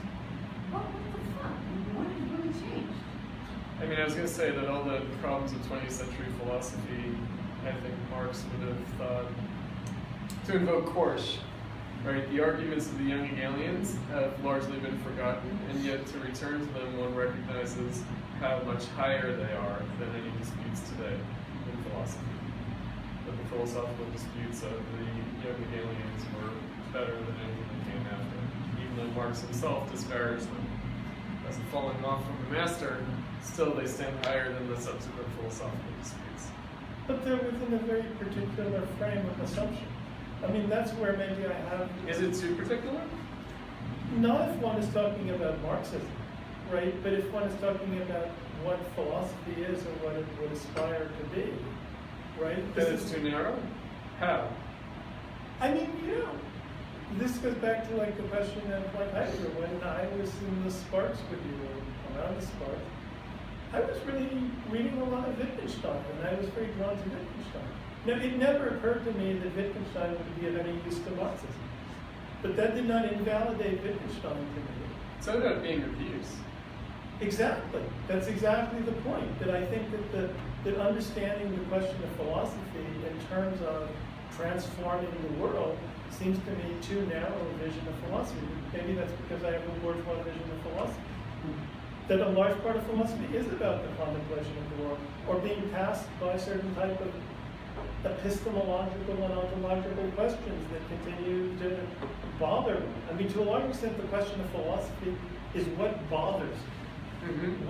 What questions grab you? What do you want to think about, right? The speculative proposition, maybe speculative proposition is that questions of an apparently purely ontological or epistemological character are actually being provoked by social reality. In other words, that not is determined by, but but- provoked by.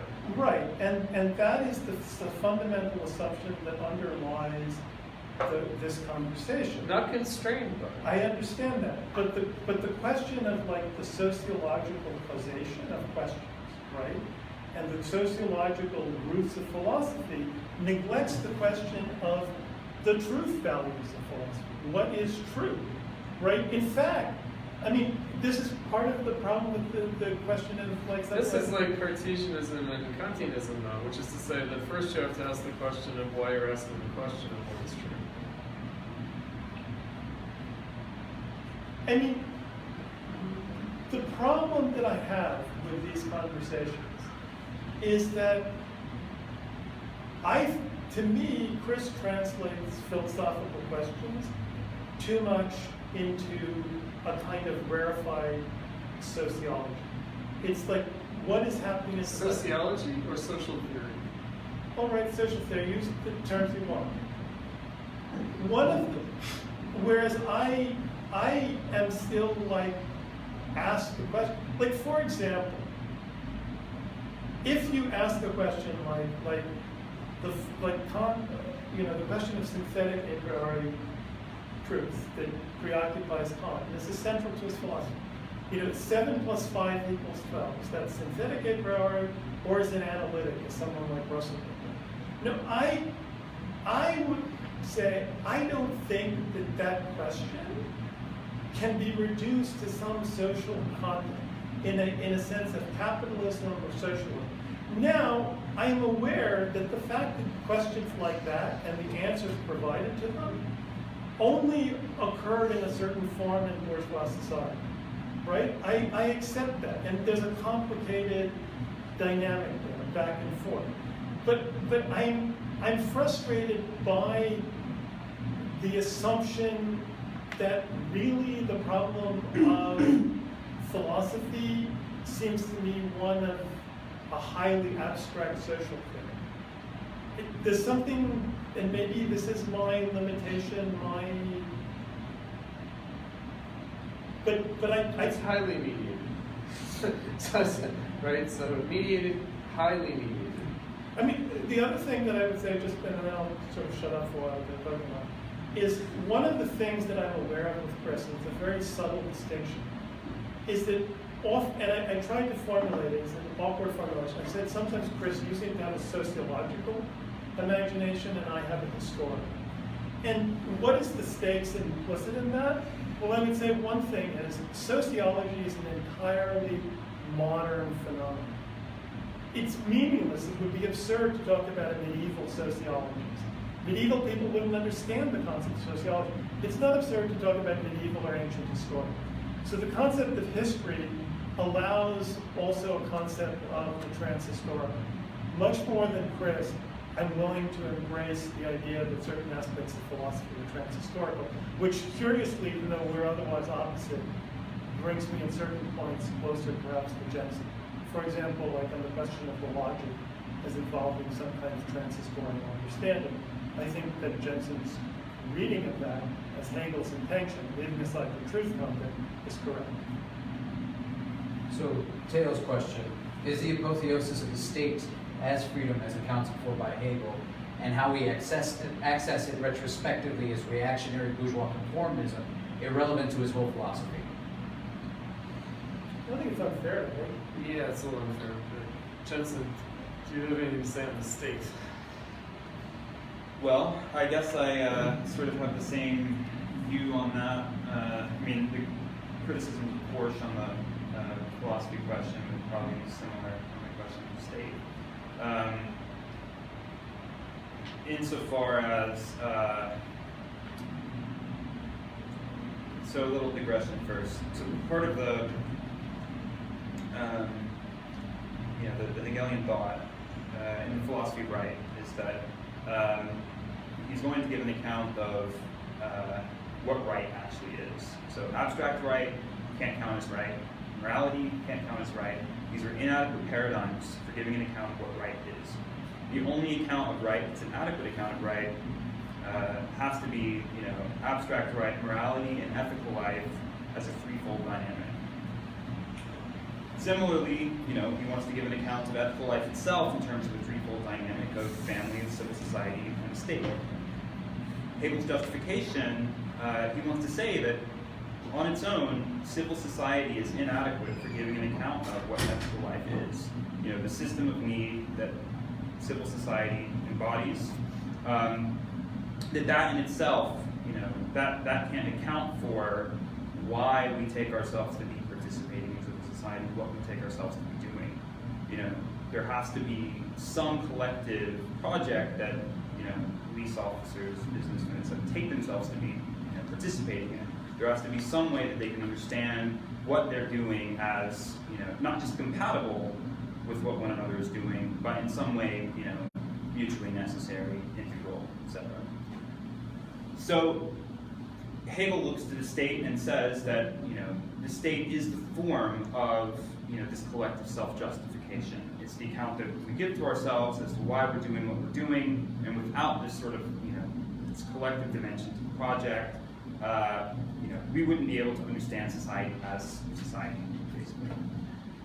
Now, what everyone wants to say about Hegel's account of the state or universality, that is his theory of institutionality, of what institutional life is. And I think that that's an irreducible element of giving an account of what any social form, that's trying to be a social form, could be, would have to include.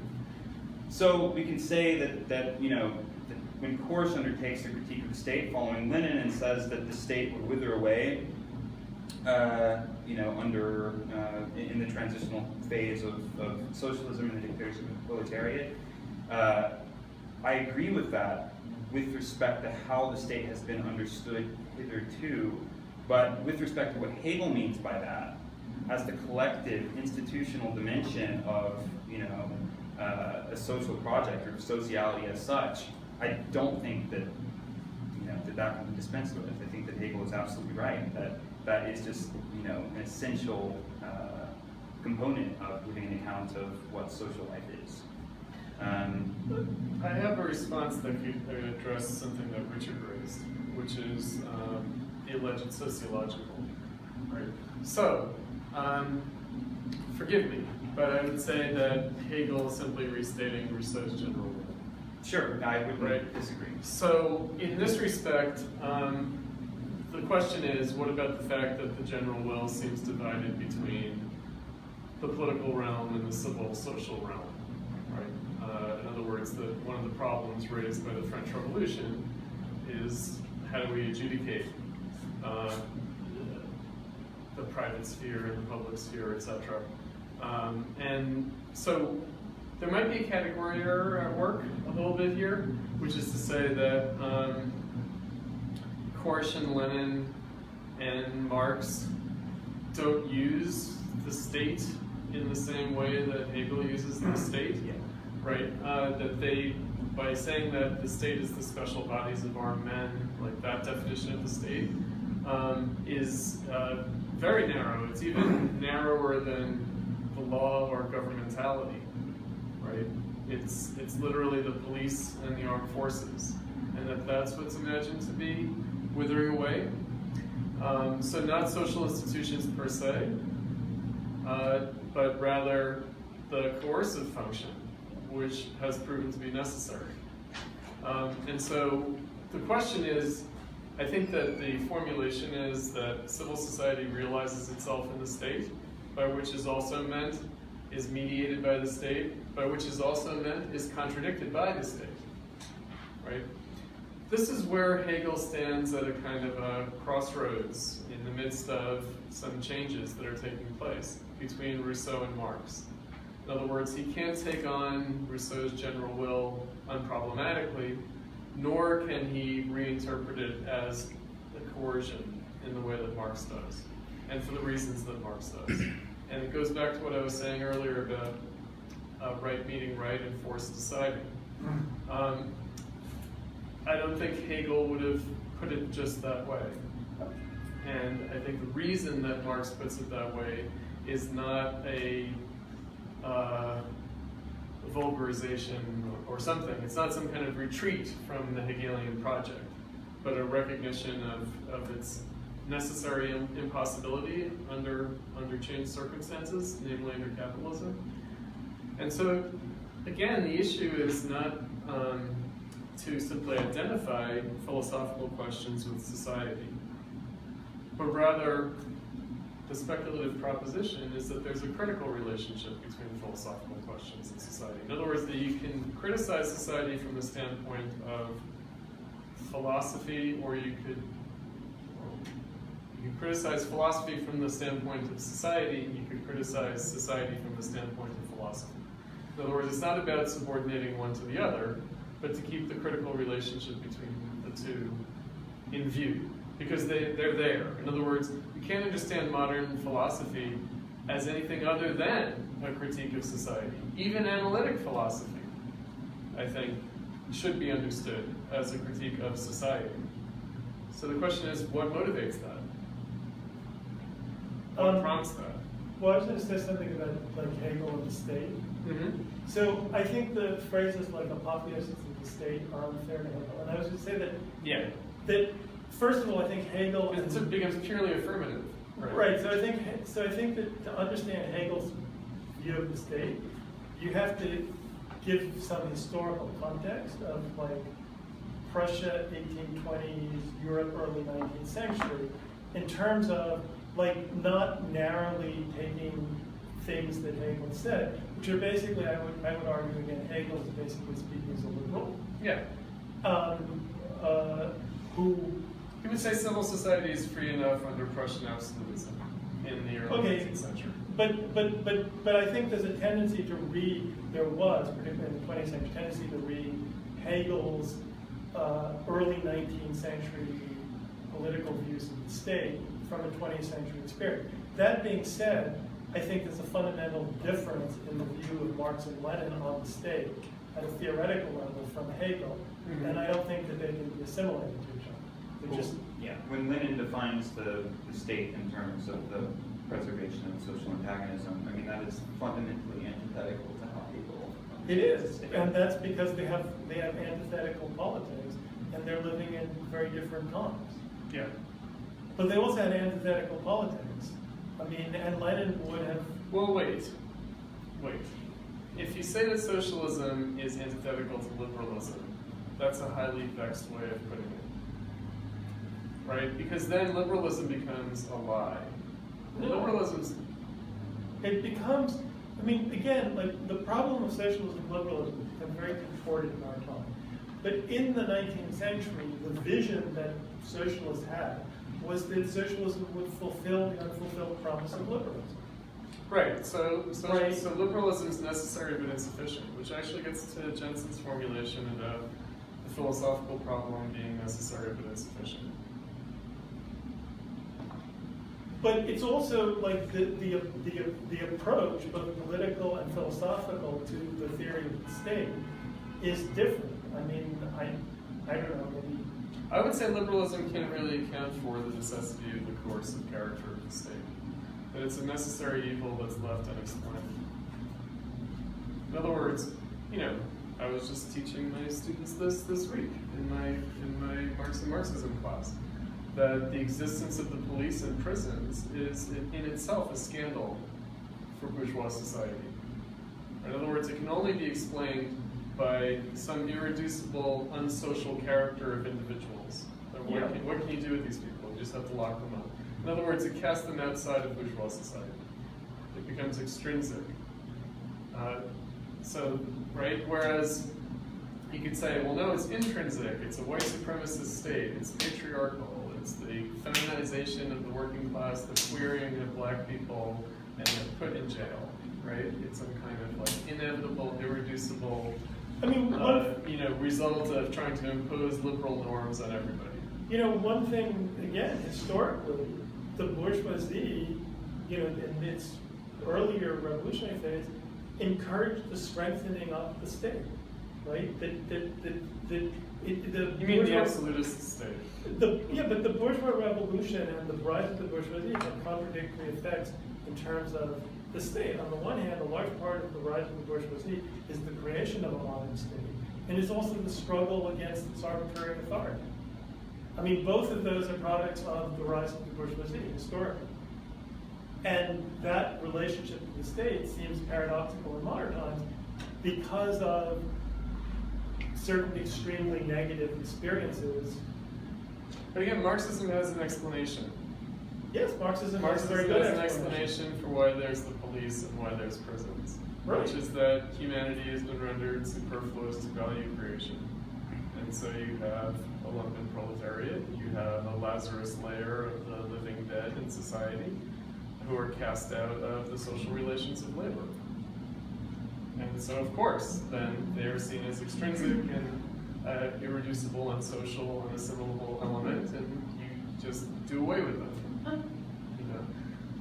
And so, there is, in that sense, an explanation for why the state as in other words, Hegel's notion of the state is not as a coercive force, or rather as an objectification, right? A kind of externalization, realization of something that it should not be a coercive. No, I think this is actually a point on which there's a kind of general agreement. There is, but I think that it gets us to, why would this come back? In other words, if it's a sort of a settled philosophical question, in a sense. No, I don't think it's a philosophical question at all. I think it's just a purely historical. How so? I think that it has to do with like Hegel's different conception of politics, the radically different nature of European society. Was he too optimistic? I mean, in a way he was too optimistic, but I think that the types of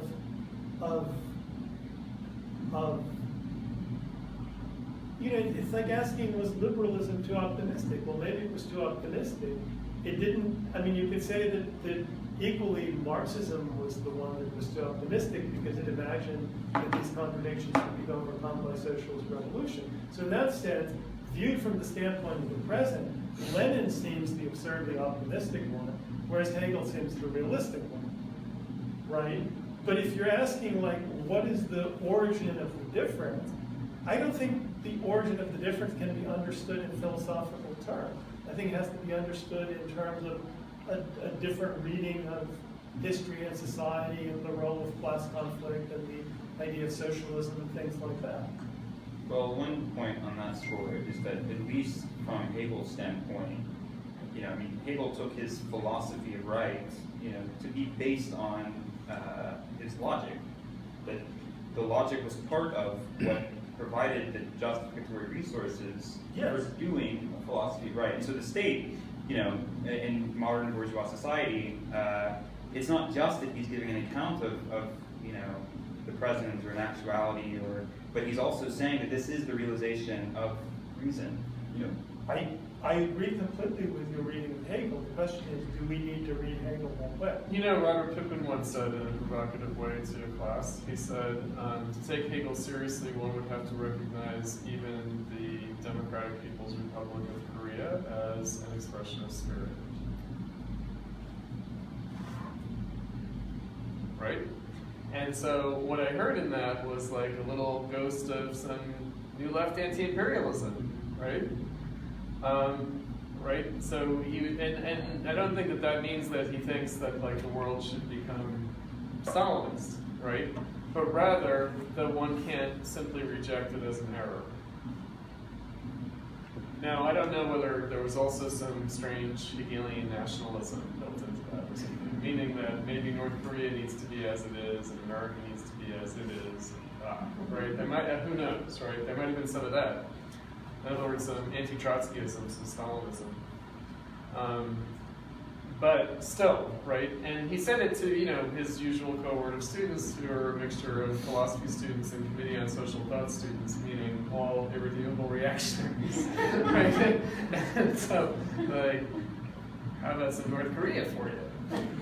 Has some geistic reality. No, in all seriousness, right? I think that it cuts to the issue of whether philosophy is meant to be affirmative or critical.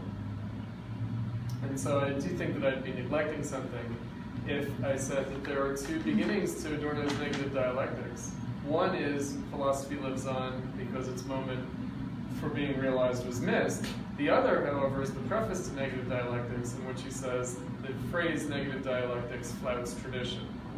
And what he means by that is that it's nonsensical from a philosophical standpoint. That it's either meaningless or redundant.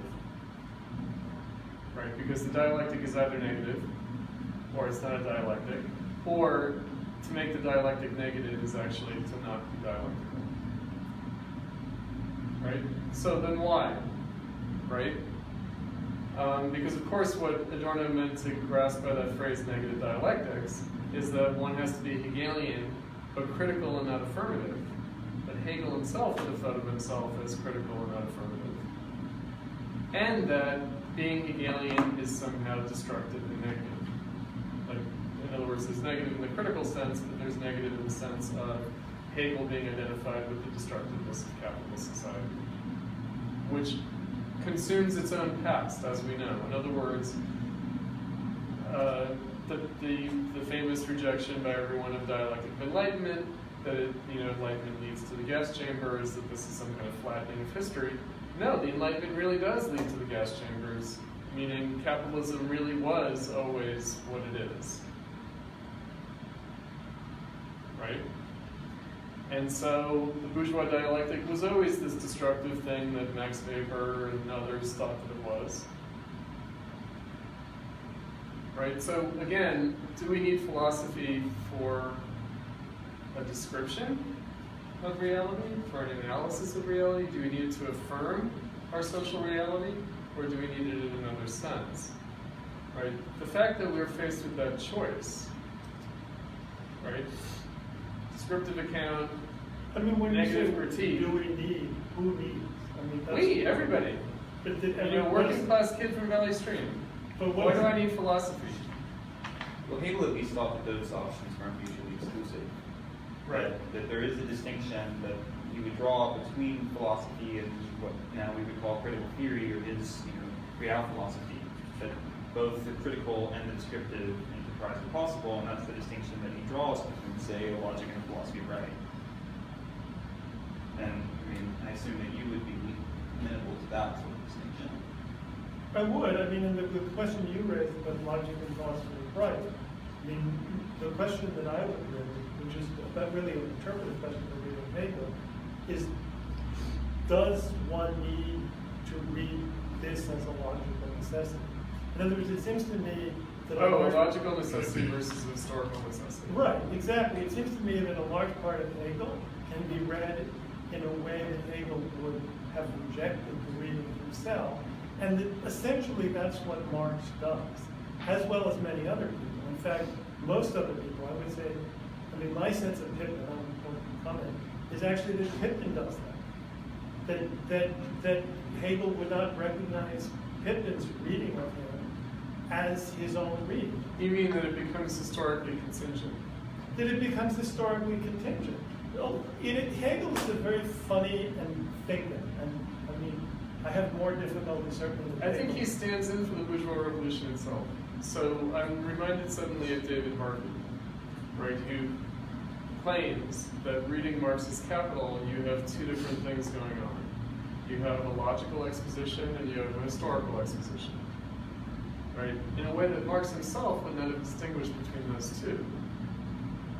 Right? In other words, Marx would not have said that the emergence of bourgeois society was either logically determined nor a contingent accident. Right? So that cuts to the issue, really, of why we still need Hegel, because of course, Hegel's also dealing with that problem. But I think there's a difference between Marx's analysis and Hegel's, because like the structure of Capital, like what David Harvey says, I understand that. But that's a symptom. The Well, fact that it's a Marx symptom. disintegrates into It's the a- logical and historical is Okay, itself it's a symptom, but there it's about sort of two different perspectives. The problem with Hegel is that and it's really what Jensen said, it's about how the logical and the historical, right? The necessity. The logical necessity is historical The necessity. logical necessity is historical necessity, right? And that's a different type of problem. It's actually a philosophical problem that actually it influences Marx, but Marx is not operating with the same problem. And I think that Marx often, and I think the whole history of philosophy, often reads Hegel emphasizing the historical insight. And I'm amenable to that, right? That's the only way, most of the time, that I can read Hegel and make sense of Hegel. But I think that there's a distinction that, again, has to be drawn here, because, for instance, Hegel would say, okay, the transition from the, Greek polis to Roman conception of legal personhood, that's historical necessity, because the way that the Romans were justifying to themselves what they were doing, that logic of justification can be understood as a response to what the Greeks were doing. So we can see that not as, necessary in the sense that, it had to happen, but that there is a developmental logic to that sort of justification. On the other hand, the transition from, a logic of being to a logic of essence, that's a logical necessity, not a historical necessity for Hegel. Hegel would say that the inadequacies of the concept of measure, that why that necessitates a logic of essence, that's purely logical. Right, I agree with your reading of Hegel. I'm not disagreeing with you at all on that point. What I'm only saying is that still raises the question about other readings of Hegel that would reject Hegel's own self-understanding, and to what extent they could be valid. Right? I think that most people, I think that Marx read Hegel in ways that Hegel would reject. Yes. And so what I'm willing to defend is Marx's reading of Hegel in a non-Hegelian way, or a way that he thinks is more Hegelian than Hegel himself, right? I'm saying I prefer Marx's reading, or it makes more sense. Of which aspect? I prefer the emphasis on the historical to the logical aspect. Now, I Material over the ideal. right, which he translates into the materialism per se. Now, the thing is that I understand the point you're making about the importance of the logic in terms of Hegel's system.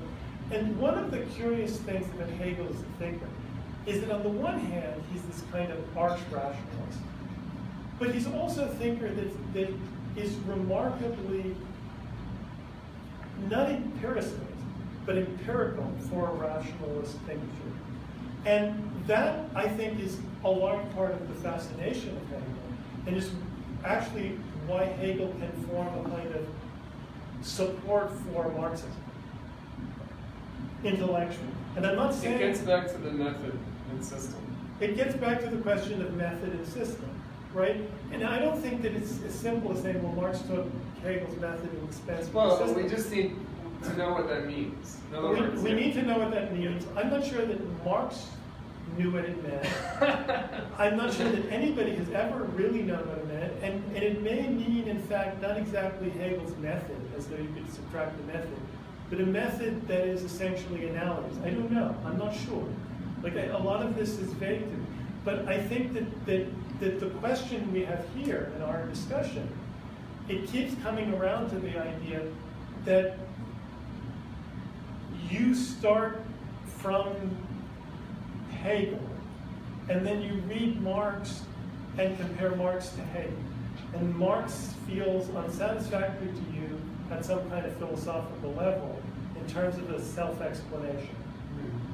And Chris and I start with Marx, despite our other disagreements, and we read Hegel basically through Marx. And the fact that Marx may not be fully consistent as philosophy, or that maybe the essence of what Marx is doing isn't philosophy at all, doesn't really bother us. It seems to me that more or less that's the crux of the argument. There's a separate argument between me and Chris. I was just thinking that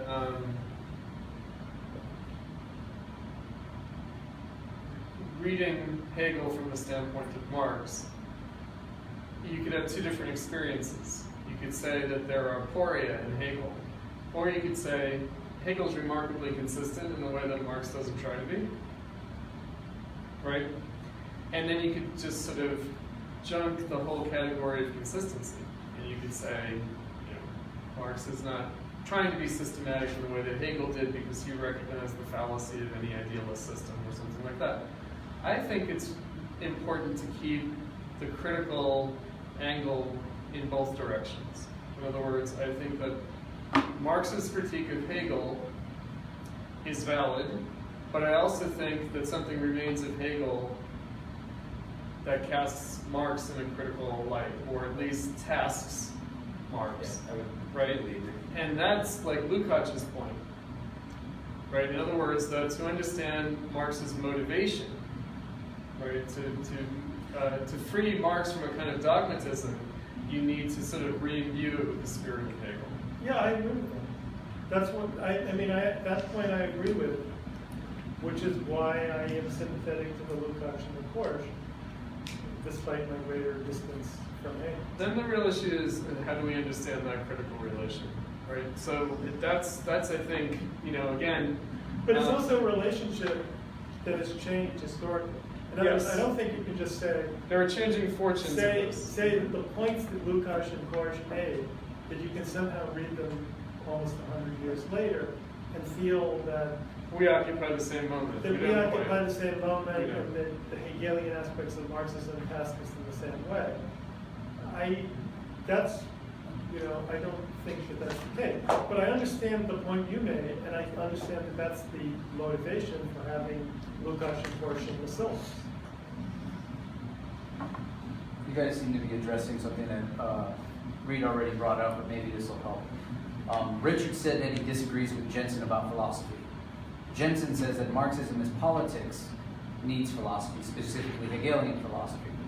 Richard says it does not. Chris doesn't seem to be taking either side, but recognizing both positions as symptomatic of the self-contradiction of philosophy, itself expressing the self-contradiction of bourgeois society and capitalism. In that sense, the question of Marxism and philosophy is a symptom of the self-contradiction of Marxism. So it's not either Jensen or Richard that are wrong, but they both express the problem of Marxism and philosophy one-sidedly. Chris doesn't seem to be taking a position either way, but insisting on Marxism as the self-consciousness of the contradiction. Do each of you take this as an accurate characterization of your positions? A little too neat, but anyway. Well, I think that actually, that if there's a disagreement about philosophy, my disagreement is probably more with, because that was my original formulation. Chris and I disagree more about philosophy, and Chris and Jensen disagree more about Marxism. But I think, again, the question about one-sidedness raises the question of, like, well, but is either side Raises correct? the question of fullness. Right, but is it? No, really. Yeah, I'm not sure that the problem is there's a problem with saying something like the self-contradiction of philosophy or the self-contradiction of Marxism, because it implies that there's, particularly in the Hegelian context, that there's about to be some kind of synthesis. Right, the real problem we face is that the problem of failure, right? The problem of Incoherence. Incoherence, of philosophy disintegrating, of Marxism being lost. And I think that would be optimistic to talk about, well, maybe there's some kind of dialectical contradiction or whatever. I think it's really the sympathy of the conversation is around two sets of disintegration and incoherence. And that to me is what's particularly different from Hegel's time, but even Lukacs and Korsch's time. It's certainly not true of Hegel, right? What Hegel is responding to is not some kind of incoherence. And that's why he feels that he can sum up the totality of history and the philosophical But to thought. people in his own time, I hope you recognize that to most people in his own time, reality seemed quite incoherent. It was recently raised on the list, I can't remember by whom, but there's a famous remark in Hegel's first published text on Schelling, where he says that, the need for philosophy, in any historical moment, is brought about by the existence of antinomies in historical reality. And so it is, Well, Hegel transforms Kant's dialectic, right? there is That's this another point antinomy we're of talking nature about. and spirit that gives rise to the need for philosophy. For him at the time, it was the need for the Schellingian system. So for him, it was already a matter of incoherence. Yeah, what I would say is that, Platypus, so Marxism and philosophy and you, right? Why do we read this stuff? To keep the question open. To keep the question open. In other words, I'm obviously, I'm not at all confident that I can judge the inadequacies of Marx, Lukacs, or Korsch in the way that Jensen offers the possibility of adjudicating their deficiencies. They don't provide answers. Marxism doesn't provide answers, but it does pose questions. And if you think about the kinds of questions that Marxism itself tried to address, not even answer, but just address, right? Just place, then it's fruitful to return to the sources of those very questions that Marxism took up. Right? Marxism didn't resolve the crisis of egalianism. You could say it didn't try to. But it registered it. It addressed it, which is different from trying to resolve it. But I think it also took it for granted. Sure. Yeah, but that's the optimism too. That's the optimism. Yeah. We've got two more questions, and three? Did you add someone? Did someone raise their hand? And we're short on time. I don't know if you guys want to finish with these. One's from Spencer. And I think you sort of addressed some of this in response to Dane's question. Why did the young Hegelians / the crisis of Hegelian philosophy emerge? Is it just because Hegel biologically died? Could Hegel have simply carried on had he lived and remained lucid for another quarter of a century? Why specifically was there a fruitfully intense period of philosophical debate from 1835 to 1845? What necessitated the young Hegelians, and why did their moment so quickly come to an end, even though many of them biologically lived on for decades? Alternatively, why were the orthodox Hegelians after Hegel's death right-wing in a way that Hegel arguably was not? And then the second question is from Alex. If we are under regression of Marxism in philosophy, what does it mean about the task of philosophy today? Is philosophy finished, or does regression mean it gives philosophy new tasks, or is philosophy just there to help us understand past philosophy? Well, in answer to Spencer's question, again, I think that I certainly do not think that if Hegel had lived another quarter of a century, that would have eliminated the crisis in the system. In other words, that it is a historical problem, not a biological problem. I don't think that it's that if Hegel had died in the 1860s, that Hegelianism would have remained intact. Well, what necessitated the young Hegelians then? Social transformations in European society. I mean, you couldn't maintain the synthesis that the kind of balanced point that Hegel had achieved in the 1820s, that it wouldn't